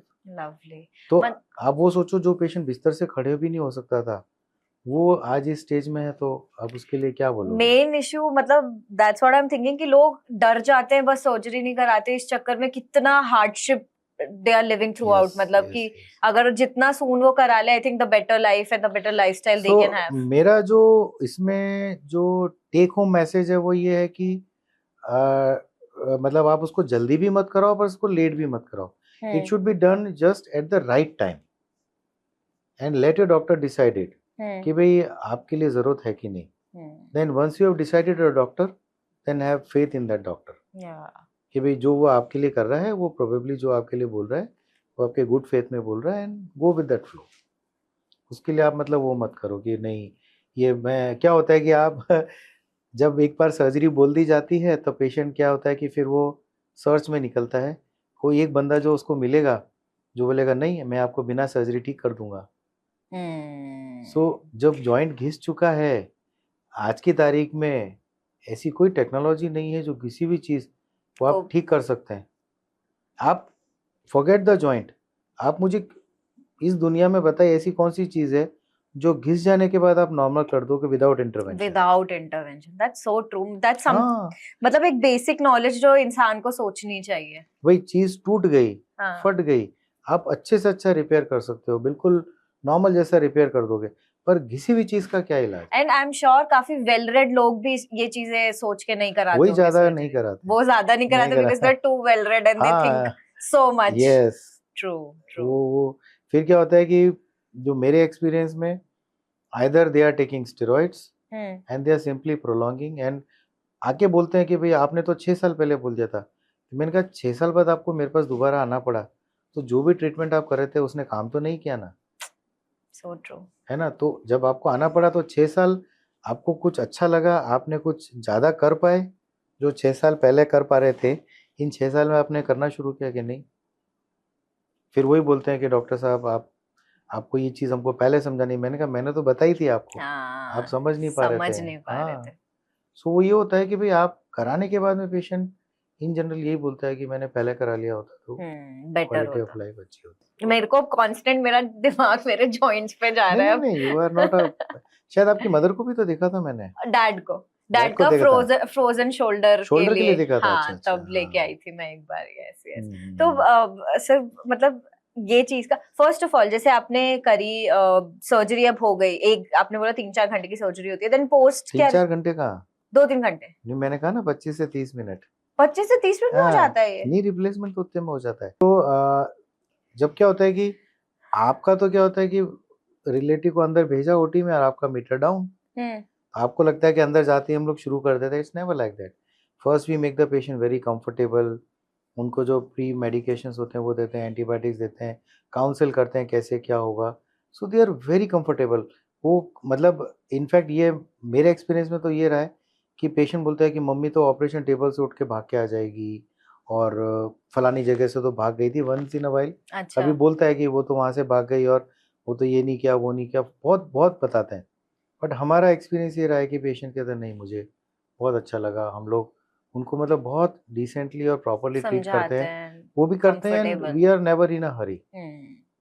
सो हमारा स्टेप बाय स्टेप प्रोसीजर जो है रोज हम वही करते हैं, तो step by step procedure defined है, every team member knows it, anaesthetist and the other paraphernalia staff they all know it. So हमें उस चीज़ में कभी दिक्कत नहीं आती, किस बंदे को कहाँ खड़ा रहना है, उसको क्या ओपन करना है, क्या क्लोज करना है, वो that is properly defined. And this is very good that you are saying it out, तो एटलीस्ट लोगों को सम ये सारी चीजें, क्योंकि जब ऑपरेशन पे जा रहे हो तो ना तब लोगों के दिमाग में आती है, तो at least what is happening, what is the situation, अगर लोगों को पता रहे कि दिस इज व्हाट हैपेंस, तो it gets easy for them to understand कि सर्जरी का एक एक प्रोसेस तुम्हें पता है, नाउ यू आर रेडी कि जाओ अब सर्जरी करा लो बिकॉज इट्स इम्पोर्टेंट। मैं तो एक चीज मानता हूँ कि अगर मेरे कोई रिलेटिव है, मेरे पेरेंट्स की सर्जरी करेंगे या मेरे कोई रिलेटिव की सर्जरी करेंगे तो वो कैसे होनी चाहिए, बस अपन वैसे ही करेंगे। I have operated on my own mother, मेरी मदर की नी रिप्लेसमेंट मैंने करी है। आपने की है? यस मैंने करी है। वो जो मुन्ना भाई का सीन है ना, अब कभी अपने रिलेटिव्स पे नहीं करते डॉक्टर्स। जब मुझे ऑपरेशन के टेबल पे मुझे सिर्फ घुटना ही दिख रहा है, तो पर्दे के पीछे कौन है, she is my mother and father, my relative, तो मुझे क्या फर्क पड़ता है कि जब मेरी मदर का ऑपरेट कर रहा हूँ, तो उससे कोई फर्क नहीं पड़ता। मतलब इट्स अ माइंडसेट बेसिकली। तो sir we also of course, जैसे आपने ये जो आपने 25 to 30 मिनट्स वाला जो टाइम बताया था, that is for manual joint replacement ना, जो आप करते हो। So there is also we see a lot of advancement coming in surgery, robotics basically. उसमें क्या होता है and what's the difference there, आप एक बार समझा पाओगे? सी रोबोटिक जो होता है ना वो कुछ अलग से नहीं करता है। रोबोटिक्स में ये रहता है कि जो आप मैनुअली कर रहे हो, वो जो बोन का प्रिपरेशन है, जैसे ये जैसे मैंने आपको बताया था ना कि ये इस तरीके से हम लोग बोन के सर्फेसिस को प्रिपेयर करते हैं। यहाँ से एक अमाउंट काटा, यहाँ से एक काटा, यहाँ से काटा, तो वो जो कट आता है वो बहुत प्रिसाइज आता है। तो जब फुल्ली ऑटोमेटिक रोबोट जब कट करता है बोन को, तो अगर आपको कहीं से 5 मिलीमीटर काटना है तो 5 ही कटेगा, दूसरी जगह से 5.1 काटना है तो 5.1 मिलीमीटर कटेगा। तो जितना प्रिसाइज बोन का कट आता है, जितना बोन प्रिपरेशन अच्छी होती है, तो उतना इम्प्लांट की फिटिंग और अच्छी होती है। Okay. तो when implant fitting is good, the life of the implant increases, it is expected to last more. Number 2 कि वो अंदर कहीं आराम से घुस के सब काट सकता है, तो the overall bone cuts, the overall soft tissue, muscles या लिगामेंट्स की जो कटिंग होती है वो कंपैरेटिवली कम होती है। तो उसकी वजह से रिकवरी बहुत फास्ट होती है, पेन फ्री होती है, मतलब relatively pain is much less as compare to a normal surgery. Okay. हाँ, so I am not saying कि इट्स जीरो, बट कंपैरेटिव ऐसे भी पेशेंट्स हैं जिन्होंने एक नॉर्मल कराया और फिर एक रोबोटिक कराया, तो they definitely felt better in the robotic knee. Yes, of course. So that is a normal advanced technology which is available today. So now we have very good robots available. So they prepare the bones, and that does not also mean कि भाई surgery कर रहा है robot और मैं बाहर बैठ के चाय पी रहा हूँ। Common myth. हाँ, ये बहुत कॉमन होता है। कुछ पेशेंट बोलते हैं मैं हमको तो आपसे कराना है, मैं ही कर रहा हूँ। मतलब उसमें क्या होता है कि दे आर सो प्रिसाइज कि सपोज पेशेंट ने खांसी कर ली चालू सर्जरी में, हाँ, है ना, तो भी रोबो रुक जाता है।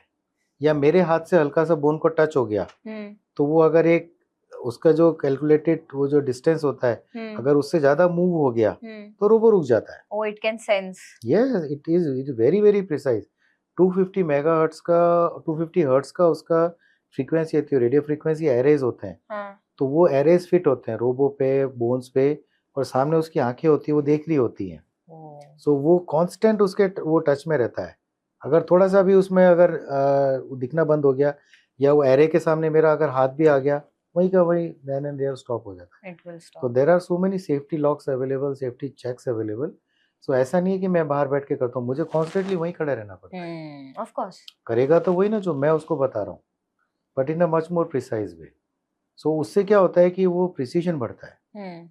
This surgery is for those who want the latest technology, and of course it will cost a bit more. तो आपका like you are you here in Ahmedabad, or आप I think you keep traveling for surgeries also, so everywhere you No, that is station. This is a big huge machine, so it cannot travel with so me. that's here in Ahmedabad. Yes, it's there in Ahmedabad. Amazing.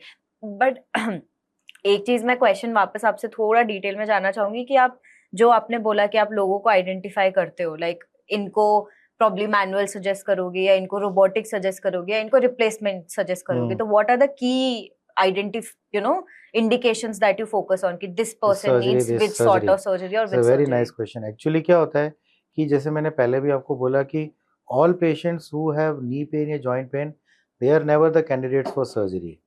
Knee replacement is required in a few handful patients which satisfy the criteria. एक तो कि उनका joint pain है which is not related with medicines, number one. दूसरा उनकी चाल बिगड़ गई है, that means they are trying to change their load bearing axis.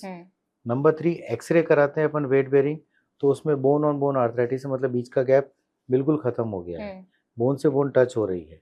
तो those are the broad criteria कि भाई जिनको मैं सर्जरी एडवाइस करता हूँ। Not all patients will need knee replacement surgery. तो ये जो मैनुअल और रोबोटिक्स है, ये जो चूज करना होता है, ये पेशेंट है कि which surgery they want to go for. Patient can have a एक चॉइस कि भाई मुझे रोबोटिक करानी है, नॉन रोबोटिक करानी है, बट फाइनली किसके लिए रोबोटिक करेंगे, किसके लिए नॉर्मल करेंगे, वो चॉइस मेरी रहती है, वो आपकी, क्योंकि there are so many different other criteria बीच में you may not fulfil for a robotic surgery. All cases are not good for robotic surgery. Morbid obese है या बहुत ज़्यादा जॉइंट खराब है और बहुत ज़्यादा उसके अंदर ऑस्टियोफाइट्स बने हुए हों, तो they may not be a good candidate for robotic surgery. So that call I have to take, of course.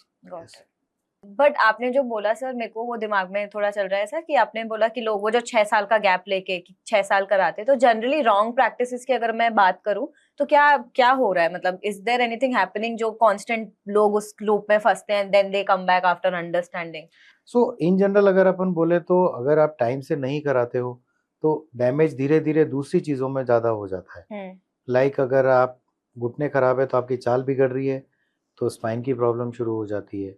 आप खड़े होते हो तो हाथ के टेके लेके खड़ा होना पड़ता है, तो कंधे में प्रॉब्लम शुरू हो जाती है। हैवी पेन किलर्स खाते हो तो किडनीज खराब होती हैं, मतलब that's a very tangible thing. Kidneys बहुत खराब होती है पेशेंट्स की because heavy painkillers, unscrupulous painkillers. मतलब अगर किसी ने कोई उनको डाइक्लोफिनेक या मतलब जो हैवी पेन किलर्स लिख दी, अगर सपोज मैंने 10 दिन के लिए लिख के दी, उससे पेशेंट को अच्छा लग रहा है तो वो 10 महीने भी खा लेता है, कई साल खा लेता है डेली। और अगर हम बोलते हैं ना कि भाई रिलेटिव्स को समझाते हैं कि भाई ये मेडिसिन मैं खाली 15 दिन के लिए दे रहा हूँ और उसके बाद अगर ठीक नहीं होता तो आपको वापस आना है मेरे पास। होता क्या है कि वो कभी आते नहीं है। और मैंने उनके पेशेंट के बेटों को बोला, बेटियों को बोला, बहुओं को बोला कि ये दवाई नहीं खानी है, तो वो क्या करते हैं कि अपने पोते को पकड़ाते हैं, जा बेटा ये गोली लेके आ जा। तो घर के सिस्टम में तो कैप्चर ही नहीं हो रहा है कि ये तो खा रहे हैं रोज। तो जनरली यही है कि कुछ भी दवाई देके बस रॉन्ग, हाँ मतलब बस किसी के पास गए, दवाई ले ली, वो दवाई खाते हैं तो अपना जॉइंट को डैमेज करते हैं, दूसरे जॉइंट्स को खराब करते हैं, क्वालिटी ऑफ लाइफ खराब करते हैं, पेन किलर्स खा के किडनी और पेट खराब करते हैं, आपका डाइजेशन, आपका माइंडसेट, आपकी क्वालिटी ऑफ लाइफ सब खराब होती है। आप जो करना चाहते हो, जब करना चाहते हो, जैसे जिस स्पीड पे करना चाहते हो, आप नहीं कर पाते हो, फिर आप डिप्रेशन में जाते हो। आपको ये लगता है कि किसी को, हाँ आपको ये लगता है कि किसी को मेरी नहीं पड़ी है। ठीक है, घर में अगर एक फादर मदर की तबीयत खराब है तो do you think it's the only the patient which is affected? Of course वो तो पूरा फैमिली में होता है। आज कहीं जाना है तो भाई इनका कौन देखेगा, है ना। घर से फोन आएगा तो हार्ट बीट बढ़ जाएगी, कहीं कोई गिर तो नहीं गया। ये it's not a very uncommon thing कि नी रिप्लेसमेंट कराना था पर बाथरूम में हल्का सी स्लिप हुआ और गिरे जोर से और कूल्हे में फ्रैक्चर हो गया। तो अब घुटना तो कराना ही था, वो तो पेंडिंग था, भी पहले कूल्हे का कराना पड़ रहा है, स्पाइन को कराना पड़ रहा है, हेड इंजरी हो गई। मतलब it's all it comes together basically है कि टाइम पे करा लो. बट वही जो आप बता रहे थे सर कि कितना टाइम लगता है इसको फिर सर्जरी से रिकवरी वापस आने में? देखो on the back of paper and back of envelope अगर आप कैलकुलेट करोगे तो अराउंड 1 मंथ आप पकड़ लो. 1 महीने में पूरा? हाँ 1 महीने में. मतलब पेशेंट देखिए हॉस्पिटल के अंदर चल रहा होता है, सीढ़ी चढ़ रहा है, टॉयलेट बाथरूम खुद जा रहे होते हैं. घर जाके किचन में छोटा मोटा चाय वाय बनाना शुरू कर सकते हो. मैं पेशेंट्स को कई बार बोलता हूँ कि आप किचन में जाओ. लेडीज का बहुत कंसंट्रेशन किचन को लेके होता है. आप जाओ, अपनी बहू बेटी या सर्वेंट को थोड़ा डांट लगाओ तो आपको अच्छा लगेगा. अच्छा लगेगा. तो मजाक में मैं बोलता हूँ पेशेंट को कि आप जाओ, ट्राई टू बी एक्टिव. जितना आप खुद का काम खुद करोगे तो you will gain confidence and you will recover faster. ठीक है. सो तो वो रहता है. तो आप एक मोटा मोटी मान लो कि 1 महीने पे 1 किलोमीटर पेशेंट चल रहा होता है. ओके. 1-1.5 महीने में वो गाड़ी भी चला रहे होते हैं या 2 व्हीलर भी चलाते हैं. एंड फिर नॉर्मल लाइफस्टाइल वापस? Yes of course. और मेडिसिन होती है कोई ऐड जो लाइफ लॉन्ग चले या ऐसा कुछ होता है? हमारी मेडिसिन तो जो है ना पेन किलर्स धीमे धीमे हम लोग कम करते जाते हैं. ओके. हम लोग क्या बहुत हैवी पेन किलर्स नहीं देते. इसलिए थोड़ा सा क्या होता है कि भाई पेशेंट को हम समझाते हैं, काउंसिल करते हैं कि भाई ये चीज़ मस्कुलर पेन है, ये चीज़ जॉइंट का पेन है, आपको थोड़ा ध्यान रखना पड़ेगा. तो सब समझते हैं उस बात को. वो बोलते हैं हाँ. पेशेंट्स भी कई बार बोलते हैं जब इतना बड़ा ऑपरेशन कराया तो थोड़ा दर्द तो होगा ना डॉक्टर साहब. मैं समझता हूँ. तो that makes our job easier and we are मतलब we don't want to give you very heavy painkillers. तो हम बहुत कम ही देते हैं, जो मिनिमल दवाई से काम हो जाता है, बेयरेबल हो जाए बस वैसा. और पर सिर्फ मैंने ये भी देखा था कि जैसे आपने बोला कि सक्सेसफुल जनरल रहती हैं बट नी रिविजन्स के भी आपके पास काफी केसेस आते हैं. तो why does that happen? For any reason. अगर जॉइंट फेल हो गया, मतलब आपका जॉइंट लूज हो गया, उसमें इन्फेक्शन हो गया या जॉइंट घिस गया, उसने लाइफ अपनी पूरी कर ली, तो I would not take it as a negative part. मैं उसको ये बोलूंगा कि रिवीजन की जरूरत पड़ी, पर then again your knee is good, now you can again live a normal life.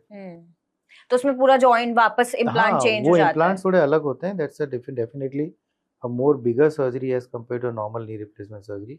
But again you are back to normal ना. भाई आज आपकी एक कार का टायर घिस जाता है तो गाड़ी बंद करके थोड़ी रख देते हैं. टायर चेंज करा लो ना. Of course. तो वो चेंज करा लो and then your car is as good as new. आप मेरे को सर ये बताइए कि टॉप 3 अगर मैं ऐसे आपसे पूछूं कि टॉप 3 क्वेश्चंस हर पेशेंट आपसे आके पूछता है व्हेन अ मिथ और a question that they come, what would you say? It's a very nice question I would say. इसमें क्या होता है कि जो सबसे ज्यादा होता है कि सर्जरी बहुत पेनफुल होती है. मतलब pain is the main criteria, कि बहुत दर्द होता है, कि भाई पेशेंट चिल्लाता है, पुकारता है. फिजियोथेरेपी बहुत पेनफुल होती है ना. जॉइंट तो 5-7 साल में लूज हो जाता है.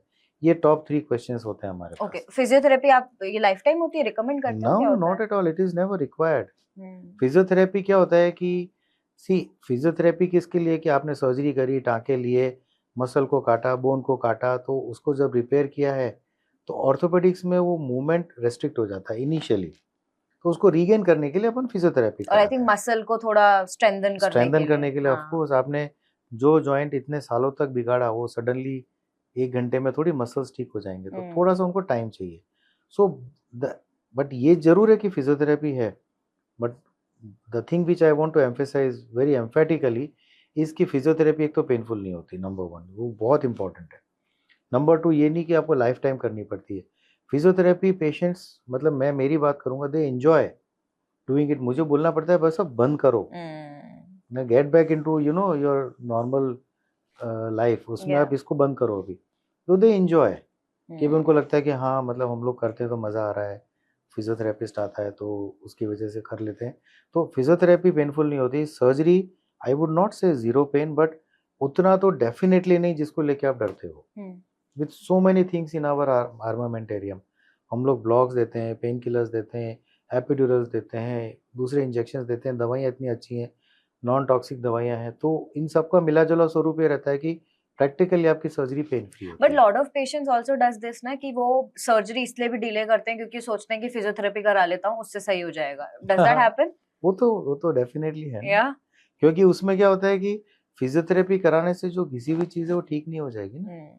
Again it might help in some extent कि भाई आपकी मसल पावर थोड़ी अच्छी हो जाती है तो जॉइंट पेन थोड़ा कम हो जाता है.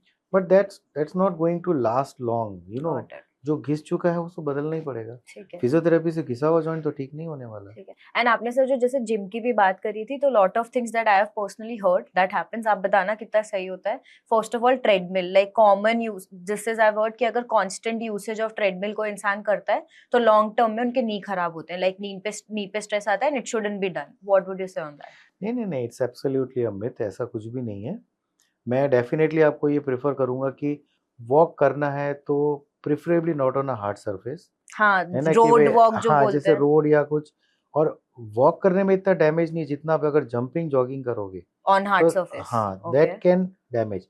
बट अगर कोई मिट्टी वाला ट्रैक है या घास है तो that's the number one choice as far as knees and joints are concern, तो उसके अंदर आपको बेस्ट रहता है।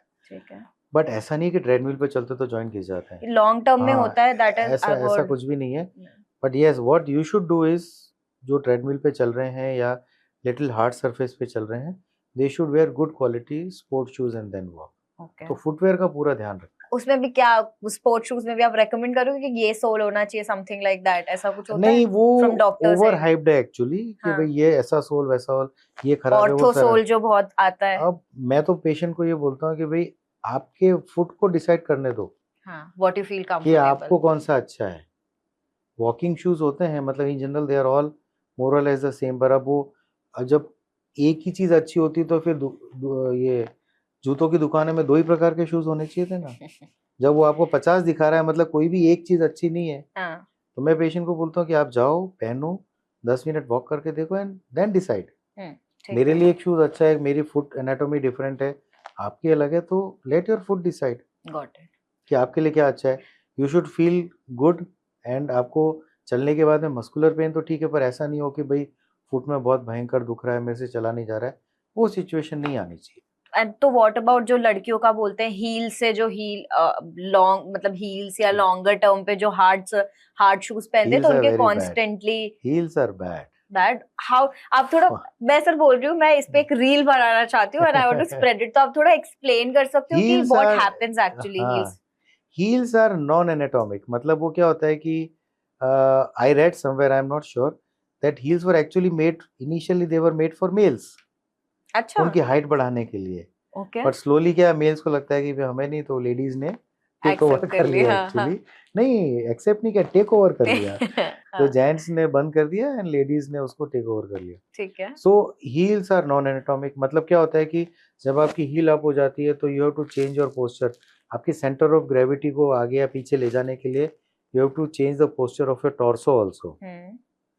एंड आप सोचो how can you be comfortable, you know, कि भाई जो आप इतना ऊंचा हील करके चल रहे हो, so they are never good for the heels, for the मतलब knees and heels and spine and everything. मतलब मैं तो बिल्कुल कभी भी रिकमेंड नहीं, लॉन्ग टर्म में इफेक्ट आता ही है उसका। हाँ, आपको जो बेस्ट शू जो होता है वो ये होता है कि आपकी हील जो है ना आपके टोज से लगभग 1 इंच ऊपर हो। Okay, this should be the posture, but नीचे से फ्लैट हो। एंड उसका जो आर्च है that should be really good, तो that should cushion your, you know, walking जो जर्क आता है वो कुशन हो जाना चाहिए। Got it. तो दैट इज एनाटॉमिक, तो दैट इज गुड।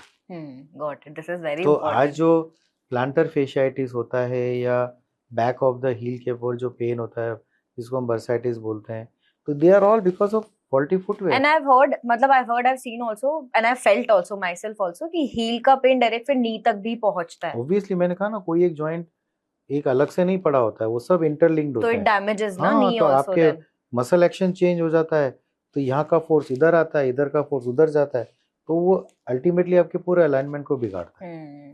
सर एक बहुत जो मैं मिथ्स की बात कर रही हूँ, एक ट्रेंड जो है 10,000 स्टेप्स का trend, how much that make sense to you? I think that was a Japanese concept कि 10,000 steps का था। I have read it somewhere, I am not very sure. But वो ये था, but मेरा take इसमें ये रहेगा कि it's not the steps, you know, you have to be active. आप 10,000 कर सकते हो तो well and good, आप 20,000 भी करो, क्या दिक्कत है? But you should have the time, mindset and the inclination to do those things. पर आप अपना काम खुद करने की कैपेसिटी रखो, थोड़ा एक्स्ट्रा थोड़ा कम ये सब अलग बात है, बट अपना काम खुद कर सको, आपको जॉइंट्स की वजह से अपने आप को रेस्ट्रिक्ट नहीं करना पड़े, that kind of activity is good.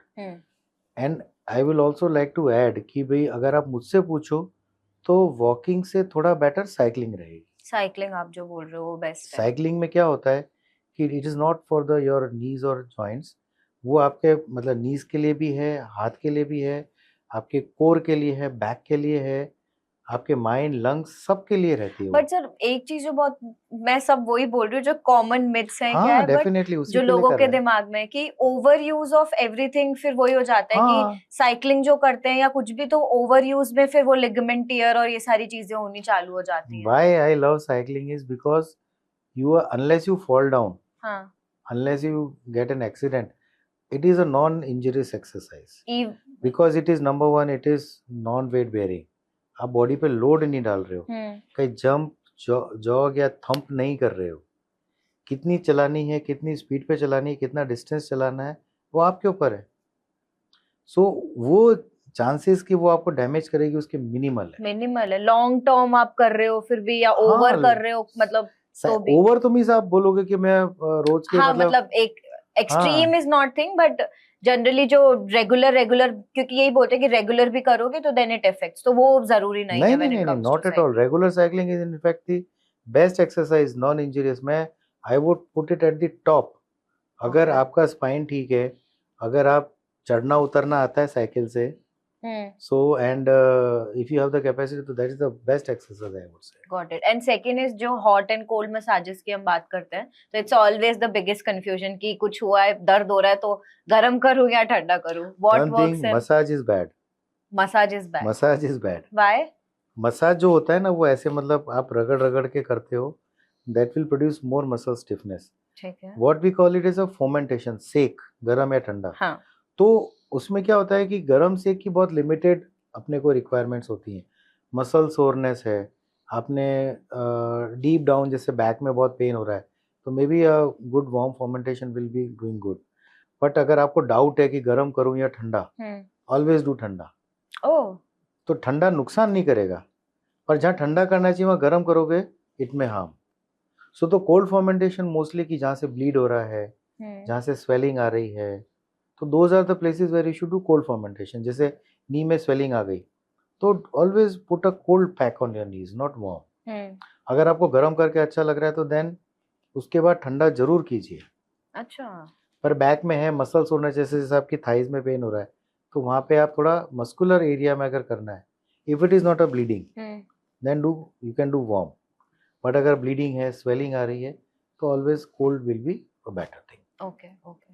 और ओके, तो ये लास्ट एक चीज जो बोलते हैं जो उसमें कैल्शियम और विटामिन डी, मतलब दिस इज तो अ कॉमन परसेप्शन कि post 30 you should take supplements and you know because body में कमी हो जाती है and all of that.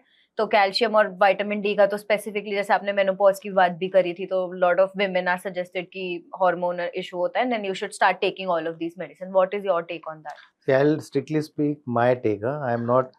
I want to get it non-controversial. Okay. See, calcium is so important for the body functioning, normal functioning of your body, that अगर आपका dietary deficiency है तो body will take it out from your bones. हाँ right. पर आपको hardly कोई patient मिलेगा जिसका कोई सिग्निफिकेंटली लो ब्लड कैल्शियम मिलेगा। अगर ज़्यादा लो जाता है तो इट इज़, आप जी नहीं सकते। सो ब्लड कैल्शियम आपका मोर और लेस नॉर्मल रहता है, बहुत लो नहीं जाता, number one. Number two, problem आती है कि ब्लड कैल्शियम नॉर्मल है वो मेरी बोन्स में नहीं जा रहा है, that is the problem, not the calcium. तो जब वो बोन्स में नहीं जा रहा है तो उसका रीजन है कि you are not loading your bones enough, कि आप एक्टिव नहीं हैं, ओके, या हार्मोनल रीजंस हैं। तो उसकी वजह से जो है वो बोन्स जो है आपका जो कैल्शियम है जो बोन्स तक नहीं जा रहा है। कि लाइक सरकार ने तो आपके रेलवे स्टेशन पे खूब सारा अन्न रख दिया है, गेहूं चावल रखे हुए हैं, पर हमारे घर में नहीं है, तो हमें ट्रक चाहिए जो वहां से उठा के और हमारे घर तक पहुंचाए। तो that truck is vitamin D. Vitamin D in general okay okay. Vitamin D कब बनता है कि जब हम थोड़ा धूप को एक्सपोज होते हैं। धूप का मतलब कि अपना मेजर पार्ट बॉडी का जो है 40-45 मिनट्स जो एक्सपोज रहता है, तो हम लोग can enough vitamin D generate कर सकते हैं। बट हमारे यहाँ तो जो धूप होती है वो कर्स मानी जाती है, मतलब हम लोग बिल्कुल घर, ऑफिस, गाड़ी सब यहाँ से यहाँ AC, so we are not exposed, so we are deficient in vitamin D. Right. Acha, that causes So more that issue. causes osteoporosis. So your inactivity and minimal exposure of sun. And we are not entirely wrong कि कर्ज क्यों मानते हैं, हमारी धूप बहुत तेज होती है. फॉरेन कंट्रीज में जो नॉर्दर्न पार्ट है, जो नॉट मतलब टेम्परेट क्लाइमेट वाले लोग होते हैं कि भाई फॉरेन में आप देखोगे, आप जाओगे तो उनके खुद की गाड़ी नहीं होती है, बिकॉज वो पब्लिक ट्रांसपोर्ट से अपने घर पे वॉक डाउन कर लेते हैं, ये कर लेते हैं. तो वो उनका जो सन का एक्सपोजर है या उनकी एक्टिविटी है वो उसी में पूरी हो जाती है. हमारा ये होता है कि नहीं, हम धूप में नहीं चल सकते. इनफैक्ट डिफिकल्ट होता है, इतनी तेज धूप में चलना डिफिकल्ट हो जाता है. तो probably that is one of the reasons कि हमारा विटामिन डी कम होता है. फिर हम चलते कम है, तो again the muscle mass is less, so the bones they do not perceive कि हमें कैल्शियम की और जरूरत है, तो विटामिन डी डेफिशिएंट होता जाता है. बट सर मैं एक नॉर्मल आपसे पूछती हूँ कि जो अगर किसी इंसान को बहुत पेन हो रहा है and you know they are not able to go to the doctor as of now, पर जॉइंट नी पेन बहुत ज्यादा है, तो आर देयर एनी मेडिसिन, जैसे हर उसमें बोला जाता है कि अगर यू नो प्रिवेंटिव मेडिसिन हमें हमेशा घर पे रखनी चाहिए, जैसे हम स्प्रे यूज करते हैं, तो are there anything that you would suggest कि instant you should do this? नहीं, I would not agree to this point, क्योंकि क्या होता है कि अगर आपको इनकैपेसिटेटिंग पेन है, आपकी क्वालिटी ऑफ लाइफ पे असर आ रहा है, तो you should definitely seek a good medical opinion. है ना, मतलब pain killers are not things which you can pop it on your will. And how good are the sprays? Sprays immediate relief के लिए ठीक है, मतलब they are basically counter irritants. वो कोई इंजरी को तो हील कर नहीं रहे, वो लिगामेंट फट गया या टूट गया तो उसको कोई हील थोड़ी कर देगा. तो स्किन के ऊपर काउंटर इरिटेशन होता है, अपन जो कुछ क्रीम लगा लेते हैं तो they are counter irritants. It's not going to help you in any other way. Rather I would say कि you should give rest to that part. अगर कोई इंजरी हुई है या कुछ चोट लगी है, जैसे आप जॉइंट्स की भी प्रॉब्लम है, तो मेरा पेशेंट बोलता है कि मेरे को लेटे लेटे बैठे बैठे प्रॉब्लम नहीं होती है, because the bone is not touching the bone while sitting and sleeping. जब खड़े होते हैं तब वो हड्डी से हड्डी टकराती है, तब पेन होता है. Got it. Sir I have a very small segment basically, क्योंकि इस पर्टिकुलर चीज में बहुत मिथ्स जो हम बात कर रहे हैं, तो मैंने उनको कंपाइल करके एक मिथ बस्टर सेगमेंट बनाया. Give me your opinion. First is joint replacement surgery is only for older people. नहीं, it's a very big myth. See, this surgery is only for your quality of life. So you should never feel, मतलब आपको as नहीं देखनी है, stage देखनी है. Stage of the problem, stage of the disease. It can occur in very young, relatively young and relatively old people also. मेरा जो एक ओल्डेस्ट पेशेंट था, that was 96 year old gentleman. तो वो बार बार आप करो. मैंने कहा देखो मैं करूँगा, बट वो कहता है कि मुझे तक मेरे को पता है कि आपको ये है कि भाई मेरे को कुछ हो जाएगा. बोले आपको जहाँ साइन कराना है करा लो, बट मैं ग्रीन कार्ड होल्डर हूँ, मुझे हर साल अमेरिका जाना होता है, मैं टेढ़ा चल के तो मैं नहीं जाऊँगा. Oh wow. And I did the surgery, why not. And हमारे 80s में तो मतलब हर महीने, मतलब particularly in my field, my उसमें मंथली आई वुड से कि अराउंड 8 to 10 पेशेंट्स होते हैं जिनका 80s में होता है, उनकी सर्जरीज होती है. Wow. And once in a while, मतलब इन 20s ऑल्सो, जो आपने किया गठिया का मैंने बताया आपको, वैसे भी पेशेंट्स होते हैं. It's not age, it's always the stage of the disease. Yes, the surgery is extremely painful. Absolutely, a very big myth. It's not at all painful. Joint replacement means complete bed rest for months. Not at all. Bed से बाहर निकालने के लिए तो ये अपन operation कर रहे हैं, तो बेड रेस्ट के लिए क्यों करने? बेड रेस्ट की बात ही नहीं है. इनफैक्ट जैसे मैंने बताया कि जो पेशेंट 100% डिपेंडेंट है अपनी फैमिली मेंबर्स पे, जब वो खुद खाना बना के खिला पाते हैं, अपना काम खुद कर पाते हैं. मेरी एक पेशेंट ने मुझे ये बोला कि मतलब उसकी वाइफ ने, मतलब उसकी बहू ने मुझे ये बोला कि पहले ये होता था कि मम्मी घर पे होती थी, हम लोग बाहर नहीं जा पाते थे क्योंकि मम्मी का खाना पीना और कौन देखेगा. ये बोले अभी हालत होती है कि मम्मी बोलती है बेटा तुम मूवी देखने जाओ, मैं खाना बना के तुम्हारे लिए रेडी रखूंगी. सो both of them having a good quality of life. Yeah, so children true. as well as the patient. Joint replacement don't last long. जैसे मैंने आपको बताया कि the average life expectancy in 90% cases more than 20 years. So the newer joints with robotics, they are expected to last even longer. Wow. Practically for a lifetime. Practically for a lifetime. This surgery is always a last resort. I would not say it's a last resort. मतलब अगर आपकी गाड़ी का petrol reserve में आ जाता है तो अपन उसको लास्ट रिजॉर्ट मान के तो नहीं भरवाते ना. The only resort That's the only resort. So if your joint has been damaged up to extent that it is not salvageable or it is not correctable by any other means, then you should immediately go in for a knee replacement I think surgery. it's the best resort though. हाँ, Last it's the best नहीं, but resort. best तो हाँ. आप बोल ही सकते हो. Yes. It's impossible to get infected after a joint replacement. No. Infection is definitely a big risk for joint replacements. Big risk. हाँ, and as I said कि it's one thing which is totally preventable, and you should do all things which can prevent infection. Last, only people with arthritis need joint replacement. Yes, definitely, because arthritis means joint damage. हाँ. जो normal joint वाले patient को थोड़ी करेंगे. Medical term में हम बोलते हैं कि there is arthralgia, मतलब joint में दर्द है, और एक arthritis कि जिसमें joint में damage है. तो stage 4 arthritis वाले patient को ही joint replacement की जरूरत है. तो मतलब basically जो issue आता है कोई भी joint में अगर कोई issue है तो somehow it is one of the arthritis, and because it is extreme then it needs joint replacement. But issue is एक ना एक arthritis के अंदर ही आता है joint का issue. Got it. तो post 30, because जो बोलते हैं कि 30 के बाद तुम्हें अपनी lifestyle, because your body starts on the degenerating part, तो post 30 अगर आप knee का specifically care की, if I ask you कि how can you take care of your knee post 30, what would you say on that? मैं आपको थोड़ा correct करना चाहूँगा. Today जो 60 है वो previous generation के 60 is now new 40 and 70 is new 50. So patients they are मतलब patients नहीं, in general society में आप देख रहे होंगे हमारी average life expectancy हमारे देश में is more than 70, if I'm not wrong 71 or 72 according to the last census, but world over increase हो ही रही है. तो 30 में ऐसा कोई age नहीं हो जाते हो, मतलब physiologically if you say तो you start aging immediately after 18, मतलब 18 तक आप बढ़ते हो, उसके बाद में everything starts going downhill. But again जैसे क्या है कि आपकी एक्टिव लाइफस्टाइल, वेट, अच्छा खान पान, डाइट का फर्क होता है. डाइट का बहुत फर्क होता है. कैसे जॉइंट पे कैसे पड़ता है? You are what you eat. तो क्या होता है कि वेट मतलब आज के ना फैटी फिट वाला कंसेप्ट होता है कि भले आपका वजन ज्यादा है बट आप एक्टिव हो, अपना काम खुद कर लेते हो, स्फूर्ति है, आपको किसी काम को नहीं करने की इच्छा नहीं होती है, तो देन इट्स फाइन. और जो हम कहते हैं बादी हो गई कि भाई बादी इन द सेंस कि भाई आप पड़े ही रहते हो, आप माइंड से ज्यादा थके हुए हो rather than by the joints, and you don't try to do your own work by yourself, तो वो बादी है. वो आप भली वजन आपका 45-50 किलो 60 किलो है, but then that is going to harm you more. पर एक जो इसमें मेरे को जैसे आपने गैप चला गया की बात बोली ना सर, ये तो जैसे आपने मेंटली बता रहे हो, अगर फिजिकली एक चीज आप बोलते हैं ग्रीस चला गया, what does that? Grease is cartilage. जो कार्टिलेज घिसता है, हाँ, वो क्या होता है ना, इन जनरल आप लोगों को समझाने में इजी रहता है कि अंदर कुछ लुब्रिकेशन था वो खत्म हो गया.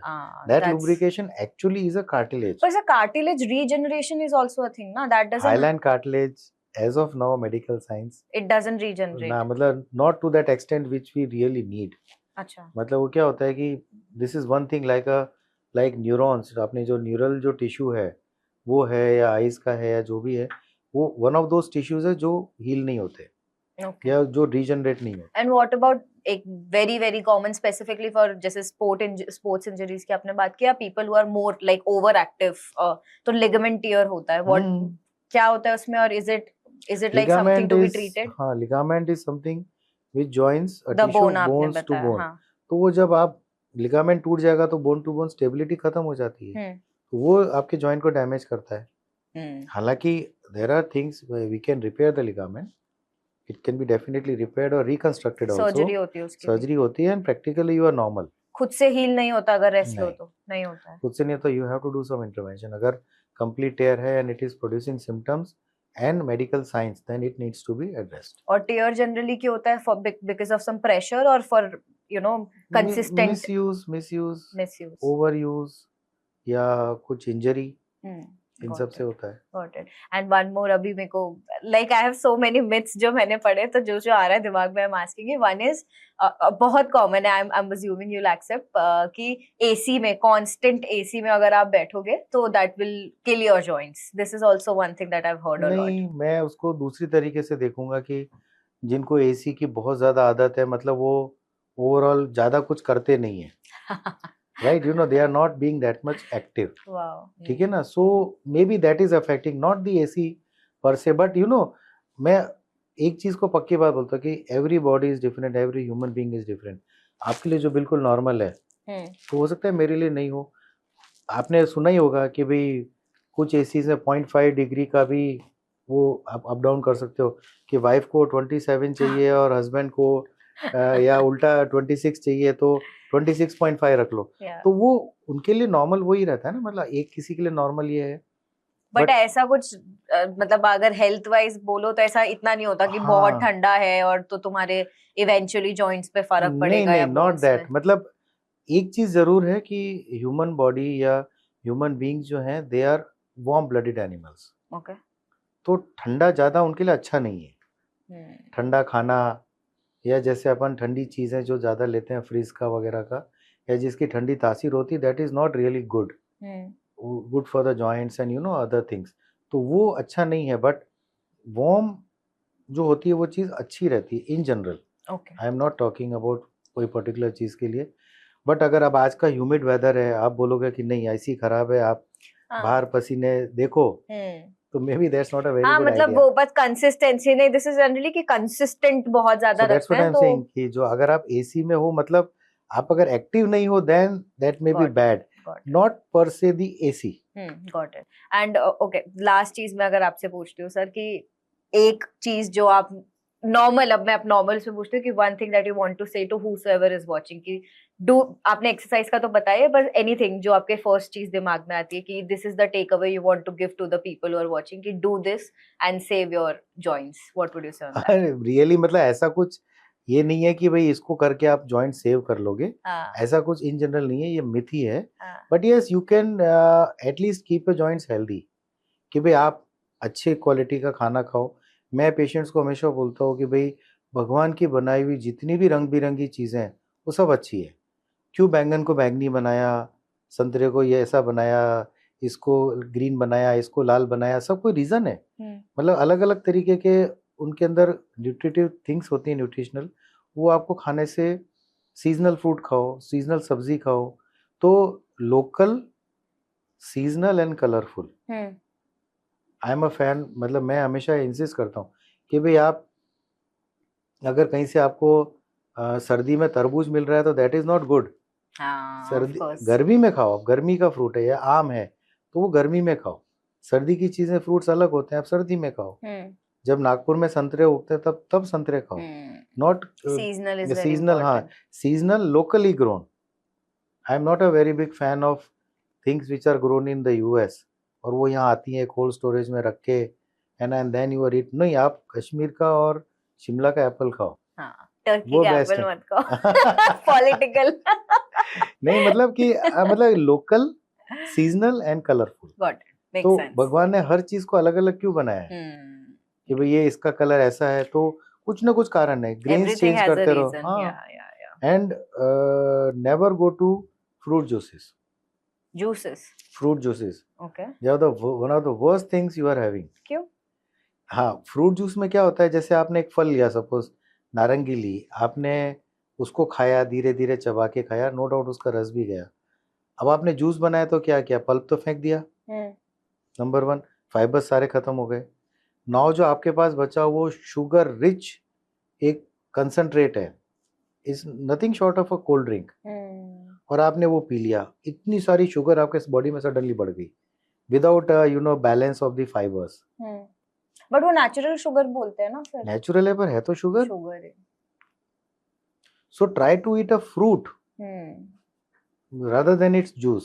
That's very important. हाँ, मतलब आप जाओ ना फ्रूट वाले के पास में 25 किलो के इसका नारंगी का वो होता है, पैकेट होता है, आप लाते हो और उसको 5 दिन में, हफ्ते में सब बड़ा बड़ा टम्बलर भर के जूस पी रहे हैं.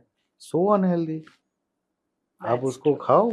बात वही है सर, अल्टीमेटली यही आता है कि थोड़ा first of all be take information, समझो चीजें कि there is a reason why it happens. जो भले बीमारी है या लाइफस्टाइल है, you have to understand and then work upon it. मतलब और बॉडी हो या सब चीजें एक सिम्टम, एक इशारा देती है. So you have to figure that out. Take home message में ये है कि ऐसा कोई खाने पीने की चीज या कुछ ऐसी है कि जिसको आप खा के वापस नॉर्मल हो जाओगे, ऐसा नहीं है।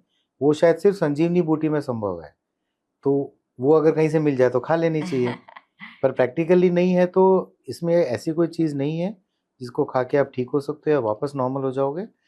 तो जॉइंट को अगर हेल्दी रखना है तो आप एक्टिव रहिए, अपना काम खुद करिए, don't overdo things at the wrong time, do it under proper supervision and training only. And अगर आपको जॉइंट्स खराब हो जाते हैं, डॉक्टर अगर आपको रिप्लेसमेंट बोलते हैं, definitely you should have a second opinion, उसमें कोई गलत नहीं है, एक सेकंड ओपिनियन भी लीजिए। पर अगर आपको दोनों का लग रहा है and you have decided upon a doctor कि भाई ये डॉक्टर अच्छा है, इसकी बात समझ आ रही है, गेट इट डन, परेशान मत होइए। हर डॉक्टर के पास इतना काम है कि पूरा दिन पूरी जिंदगी करता रहेगा तो भी शायद वो पूरा नहीं पड़ेगा, बट आप खुद सफर मत कीजिए। आप नहीं करा के सफर ही करते हैं। Wow, thank you so much sir. I mean बहुत डिटेल्ड और आपने बहुत ही फन वे में बहुत इंपॉर्टेंट चीजें बताई, मतलब जो जो जरूरी मेरे को, मैंने सोचा भी नहीं था कि इस डायरेक्शन में बताओगे आप, but I think lot of things जो बहुत इंपॉर्टेंट थी आपने इस एपिसोड के थ्रू बताई। So thank you so much.